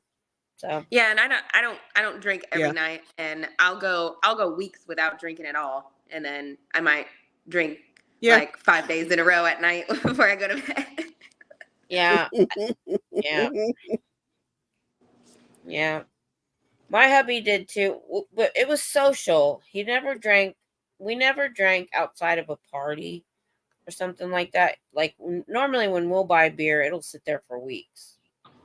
I bought these 2 high boys just for tonight. And I had a point to this. We were talking about fiber fog earlier. Oh my head. We don't drink much. Yeah. Oh, I don't remember where I was going with that. I have the most Kathy said her husband drinks way too much. Yeah. Tom used to. Tom used to. Yeah, that's not good. Drinking by yourself's not good. Sorry, Kathy. Yeah. Drinking by yourself's not good. I don't know where my point was. Help me out, Devin. I bought a bottle of Crown Royal one year because I don't even bother keeping alcohol in the house. Yeah. And my daughters, like, their eyes went huge and they started, they were looking at me with this concern. Mom, are you going to be drinking alone all the time? Like, we're kind of worried about this. And I'm like, relax. It took over a year for me to finish this little bottle. Yep. That's the way I would probably be. No joke. I'll be right back. Okay. Yeah. Hubby, he's like, thank goodness I don't think he has the gene, because it was so easy for him to stop drinking. And like, we'll buy beer. We only really drink beer anymore. And he likes Corona with limes. He gets home at 7:00 in the morning from working all night, an hour drive from Waco, and he's wired. And he gets those little baby Coronas, 7 ounces, and that's enough for him to fall asleep. And so I'm like, yeah, no big deal. I tried drinking the beer to go to sleep, but I found out you wake up a couple hours later. I'm like, yeah, wow. 'Cause I've taken every sleep aid known to mankind and they didn't work. The only thing that works is the magnesium. And I have to show you. So on YouTube, go to 432 megahertz. That's like a healing wave. And literally, when I have that playing at night, I sleep really good. It's the weirdest off the wall thing, but it works. There's all these different megahertz for repairing, for all these different things, but 432, what is it for? I forget now. YouTube. It's 432. Because they have different megahertz ones for getting rich, all that weird stuff. Okay, 432 and 7.83 is healing frequencies. So 432 is deep healing music for the body. Now, sometimes they add instruments. No one cares about you, but only in a good way. No one will violate. I don't want anything with instruments. It's just this wave. And I actually have a hard time waking up when I'm playing it.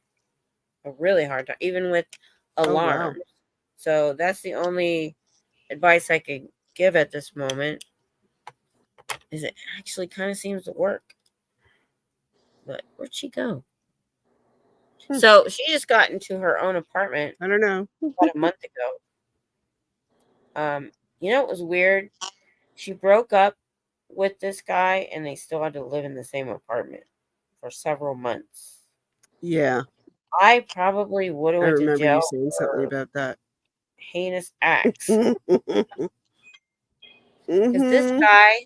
this guy reminded me of David Miscavige. He was controlling. Oh, yikes. He would break her down. He isolated her. It was just so much emotional abuse. It was ridiculous. And she didn't, of course, she doesn't tell us until the very end. if she would have told us at the Mhm. time, we'd have, you need to come bring your butt back home. But she's trying to make it work. So, even though it's a 1-bedroom apartment with her and the 3 kids, it's actually pretty spacious. She has a decent amount of Mhm. space for her bed and then like the dining area. And the older kids have bunk beds. The only thing I advised her of is my granddaughter's 12 in middle school. And I had to Mhm. share a room in middle school when my grandmother moved in with us. But all I told her was by the time she gets in high school, she needs to have her own room. That's important. Mhm. Very Yeah. with all my mother's faults, when my grandmother moved out, she gave me the small bedroom by myself and shared her room with my younger sister. I was talking about how your apartment's pretty decent size for being a 1-bedroom. Yeah. And the only thing I advise, and we've talked about this, is by the time Annabelle's in high school, she needs to have her own room. That's the only thing. Yeah. I shared a room with my mom and sister in middle school. No big deal. But luckily, my mom, through all her craziness, when my grandmother moved out, let me have the 2nd bedroom by myself. She could have said no, Mhm. share with your other sister, but she didn't. Don't know where that came from. And that was a big deal. The privacy and all that. Yeah, definitely. Especially since it's not 2 sisters, it's Tommy and Annabelle sharing a room right now. But I'm right there with you, Kathy. I already left once to go tinkle. that's what I just did. I know. Because I'm like, talk amongst yourself. I need to tinkle because we're at 4 hours and I went tinkle at 2 hours and I've had 2 high boys. Plus, I did a live See, stream I've had tonight. like 3 sips maximum of this. 3 sips because I am not doing the pee dance on a live stream. I refuse. I know. But honestly, even if I didn't drink anything, the size of my bladder, it would still happen. And it's just not. Yeah. But my dog. Oh, she's from Texas. A blackmouth cur. Really? Wow. You know what? Mine are dead asleep because I sent them outside before the live stream and I gave them the special snack when they went to sleep. They are laid out on the sectional over there. Kathy, what is a blackmouth cur? I've never heard of that. Oh, I was telling him how you had to live with him for a couple of months after you broke up. Oh my God.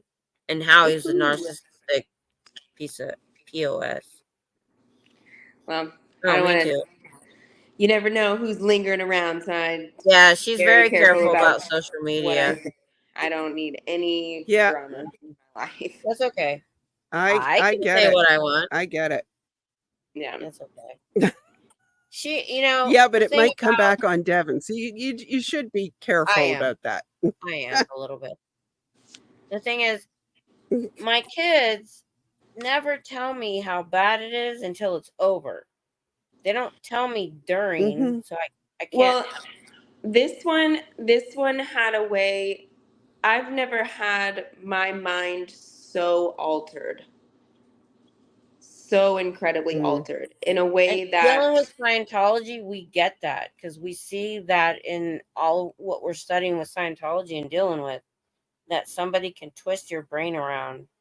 into creating a reality that is unsustainable, but somehow still sustaining it day in and day out.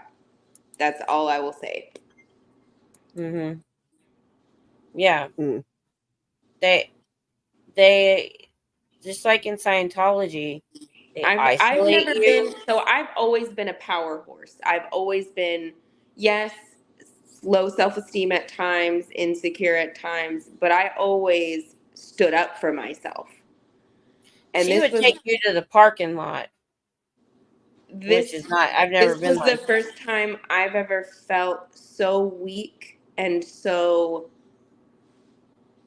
very easily manipulated into like it, I mean, they say those terms where people, I mean, could walk up and punch you in the face and somehow you would say, "I'm sorry," to them. I saw And that. I did see that. that's all I will say. That's You all. would twist. And that's why it wasn't until I was nearly out that I started going back into all of those things and going, "Oh my God." It was as bad as I think it is now. So before, when I wasn't telling people how bad it was, it's because in my mind, I was turning everything around on myself. And like, anyways, I'm going to have to go to intense therapy because We of all the way understand that. my reality was so far That's altered. Devin. That is the way Scientology is. That's why so many people are in my chat are working against this cult. Take what he did and times that by 100. And Right. that is what Scientology does to its members. The brainwashing, the taking away of their humanity and their individualism. They take that away. Yes. And then people like me who are coming out of something very difficult and in a very breakable spot in their life, those are who they prey on. Oh, you need to go through a big change. You need to try this new thing and, go on a new path in your life. That's what you need. That And is Scientology in a bow, wrapped with a bow. Right.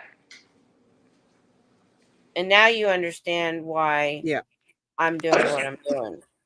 Yes. Because had I known you were going through that, things would have been way different. But I have found that all these people that have escaped Scientology and who's in Scientology is dealing with that every single day. And they don't know any better because a lot of them have been indoctrinated since they were children. And it's the children. Could you imagine Annabelle and Tommy going through that same thing? You guys need to get ready for bed. Who's It's almost midnight. Who is that? Tommy and Annabelle. Both of them? Yes. Go to bed. We went to this Halloween thing tonight, and I didn't realize how late we got home, and it's almost midnight. Y'all need to get ready for bed right now. No, well, at least you guys did something fun. That's good. Yeah. It's hard for her to do fun things, working from home and stuff. My ex mode. Oh, wait. Oh, wow. Kathy. Now, are you an ex-Scientologist or is this just in general life experience? Because Devin was right there in that he's been to college. He's a little bit older than her, and he would twist everything around to make it her fault. Me too. And we didn't know anything about it because he got her to move to another state. We weren't in her life to see this. Oh, okay. Yeah, but I think that kind of nastiness transcends any kind of religion. Yeah, very religious people can be very, very narcissistic like that, to where they would shame you about having a miscarriage. Mm-hmm. And see, Devin, or shame you for being involved with the wrong person. Mm-hmm. Kathy, was he religious also? Yeah, she said, yeah, he said this because he was Catholic. Okay. Yeah, that tracks. That makes sense. Mm-hmm. Yeah. I don't know how to get rid of this square that's you over there, by the way. I've tried. I don't know what's going on. I don't know if you can see it. Can you see that fourth square? Or No. you only see 3? I only see 3. I can't see it. Okay. I see this 4 square that says Devin. It was when you came on earlier. I don't know how to get rid of it. Yeah, when I first came on, I left because I couldn't hear anything, and when I came back on, I could hear everybody. I could hear myself, but I couldn't hear you.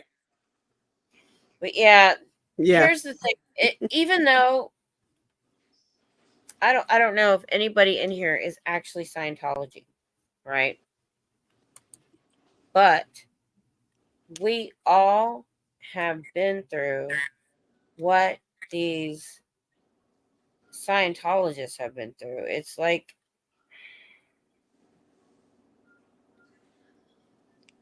it's universal, I guess, in a way. It's universal manipulation. It's universal brainwashing. It's not as uncommon as I think I originally thought when I started down this rabbit hole. That it's not just... Yeah, it's just the sources of it that change. It's unfortunate how common it is. Right. Yeah. Yeah.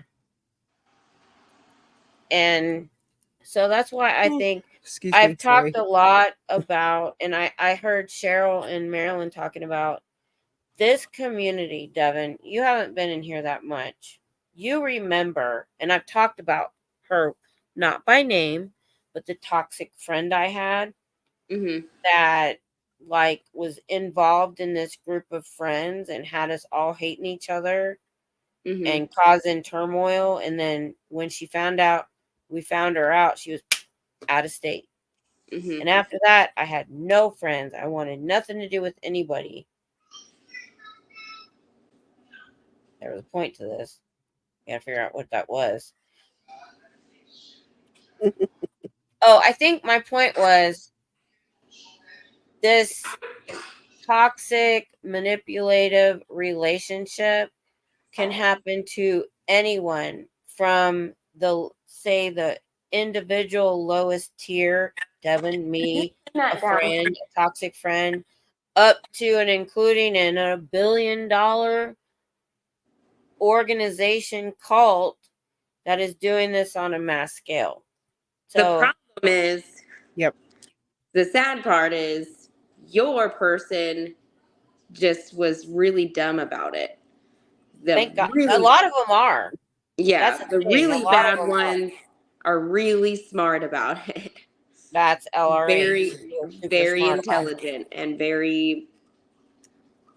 I don't know what the word I'm looking for.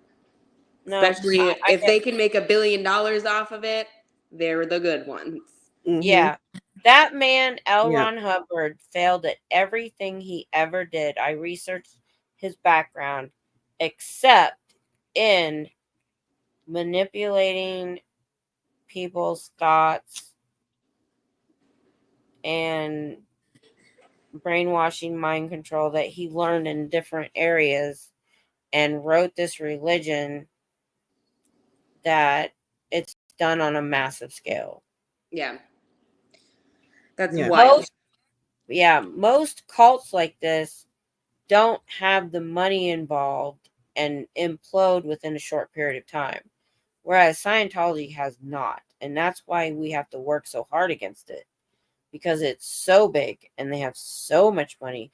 Devin, they're doing to their members what he did to you on a small scale. They're doing on a worldwide scale. Imagine that. That's why I'm here. I hate to see people taken advantage of or manipulated. Oh my goodness. Wait. Yeah.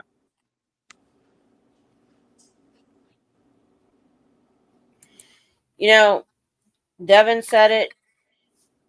I remember her saying that it's almost easier to, you almost wish they would just be physical about it and not Oops. the mental anguish. You know what I'm saying? Do you understand what I'm saying? Mm-hmm. That it's almost easier if somebody just hits you and it's over with. I know this is a horrible thing to say. I get that. Then the mental twisting and the mental abuse. The mental abuse. I get that to a point. I do. Right.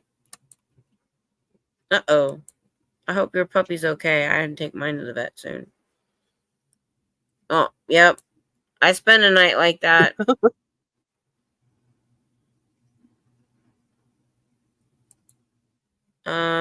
Okay, I'll put the invite back in.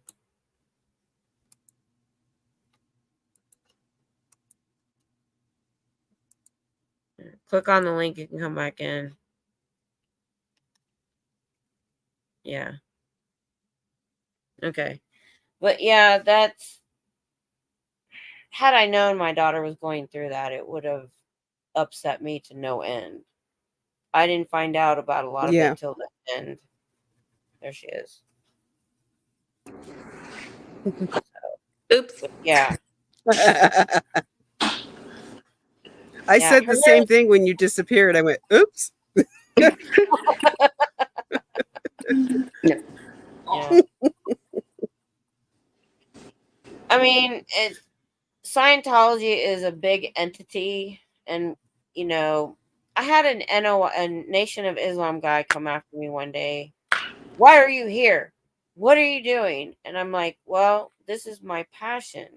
Well, other religions abuse children. I'm like, okay, yeah, but I don't have time to protest or be an activist against everything. This is the one I picked. That sounds weird. But you know, this is the one I found that I'm passionate about and I want to do something about. Yep. Those other places have been caught and have gotten in trouble. Exposed, yes. Mm-hmm. Those places have been exposed. Scientology has not. Right. Mm-hmm. That's why I said, he ended with, somebody sent you here. I know somebody sent you here. And I'm like, he couldn't understand the fact that, you know, this was what I was passionate about, what I chose to do.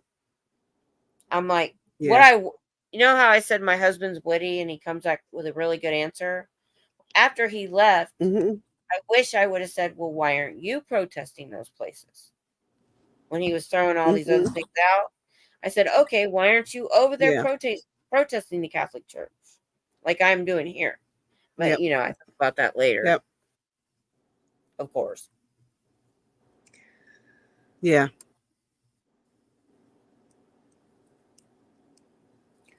Oh, I know. I know, right? Excuse me. Sorry. Yeah, I'm getting pretty sleepy too, so I think I'm going to hop off here. Oh, good. Girl, I've been on here for 4 hours.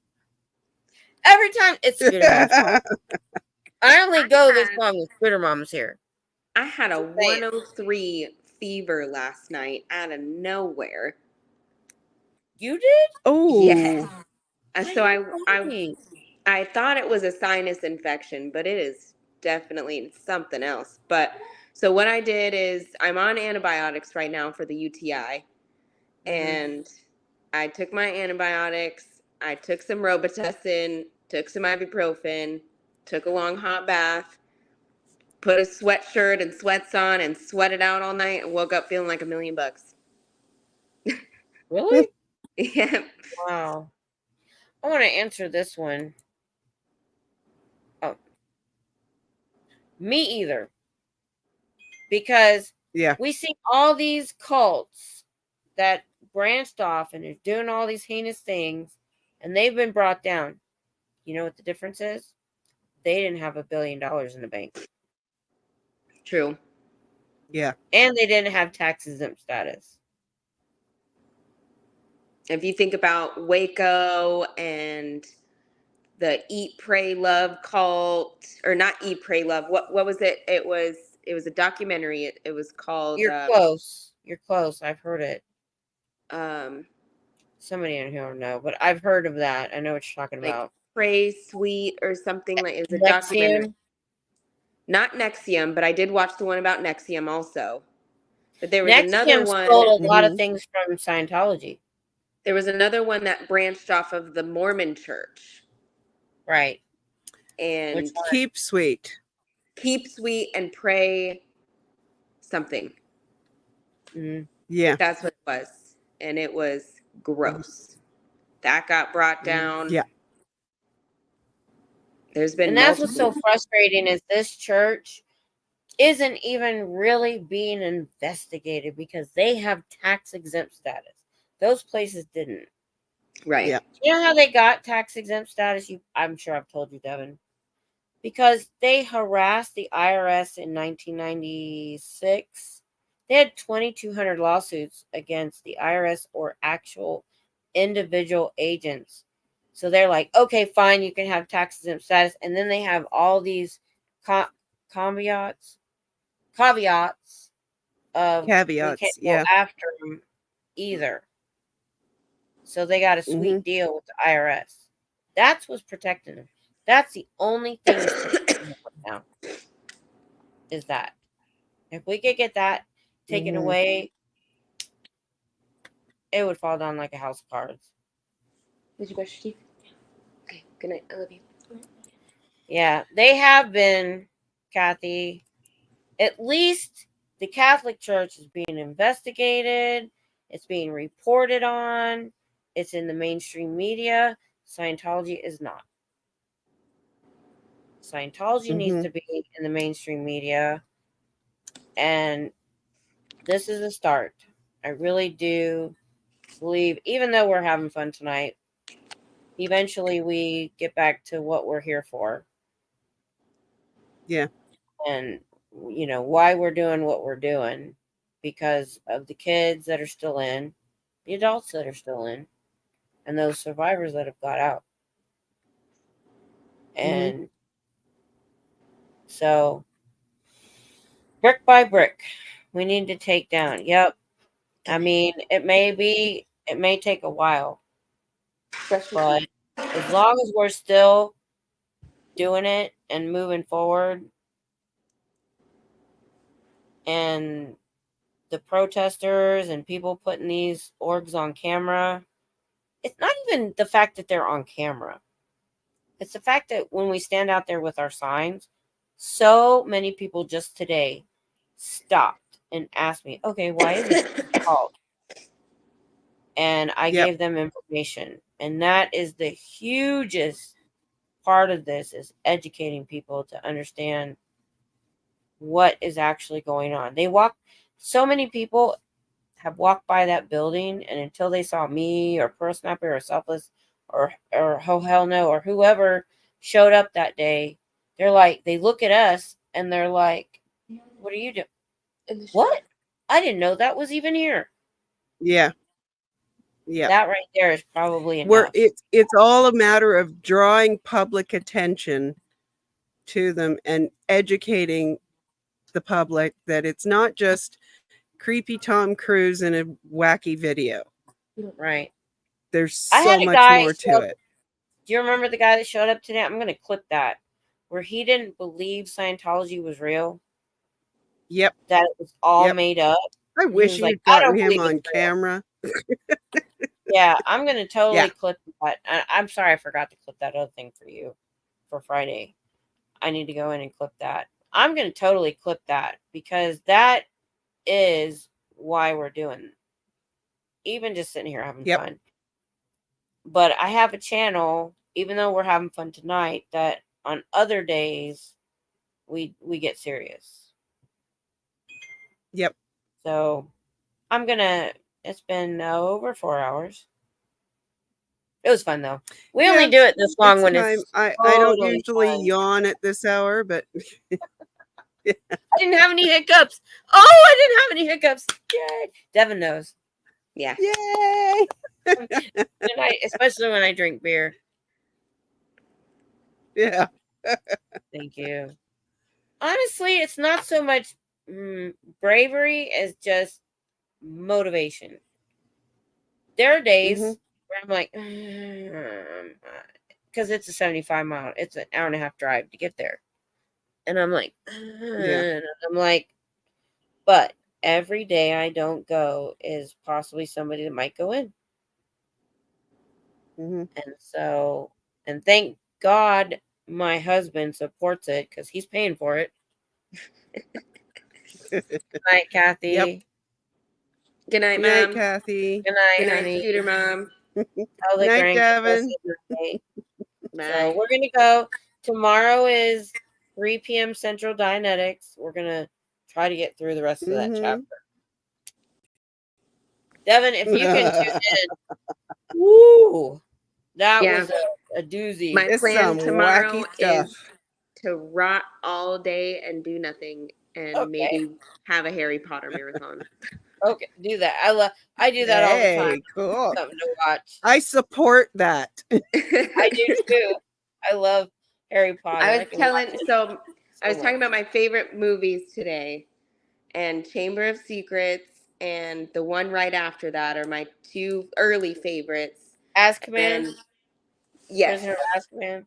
And then my latest one, the only reason this movie is one of my favorites is when Mama Weasley goes off on Bellatrix. Oh, I know, and takes out Bellatrix. Mama Weasley was just so sweet and so like everything all the time, and then she was like, "Not my daughter, bitch," and I was like, "Yes, Mama Weasley." I talk about my cane all the time when I tried to take that guy by the neck who was going after you. I'm like, this is my weapon, y'all. Because they worry about me. They're like, "Are you safe? Are you okay?" Oh, no. She hooked and I'm him like, good. I got this. All right. I love you. Good night. All right. We're going to. Good night, Scooter Mom. Night. I love you. Every time you come on, we have so much fun. All right. Good night, everyone. See you. I'll probably see you tomorrow. With my chats. Yep. Have a good rest of your weekend. What? Okay, you too. All right. Night. Night.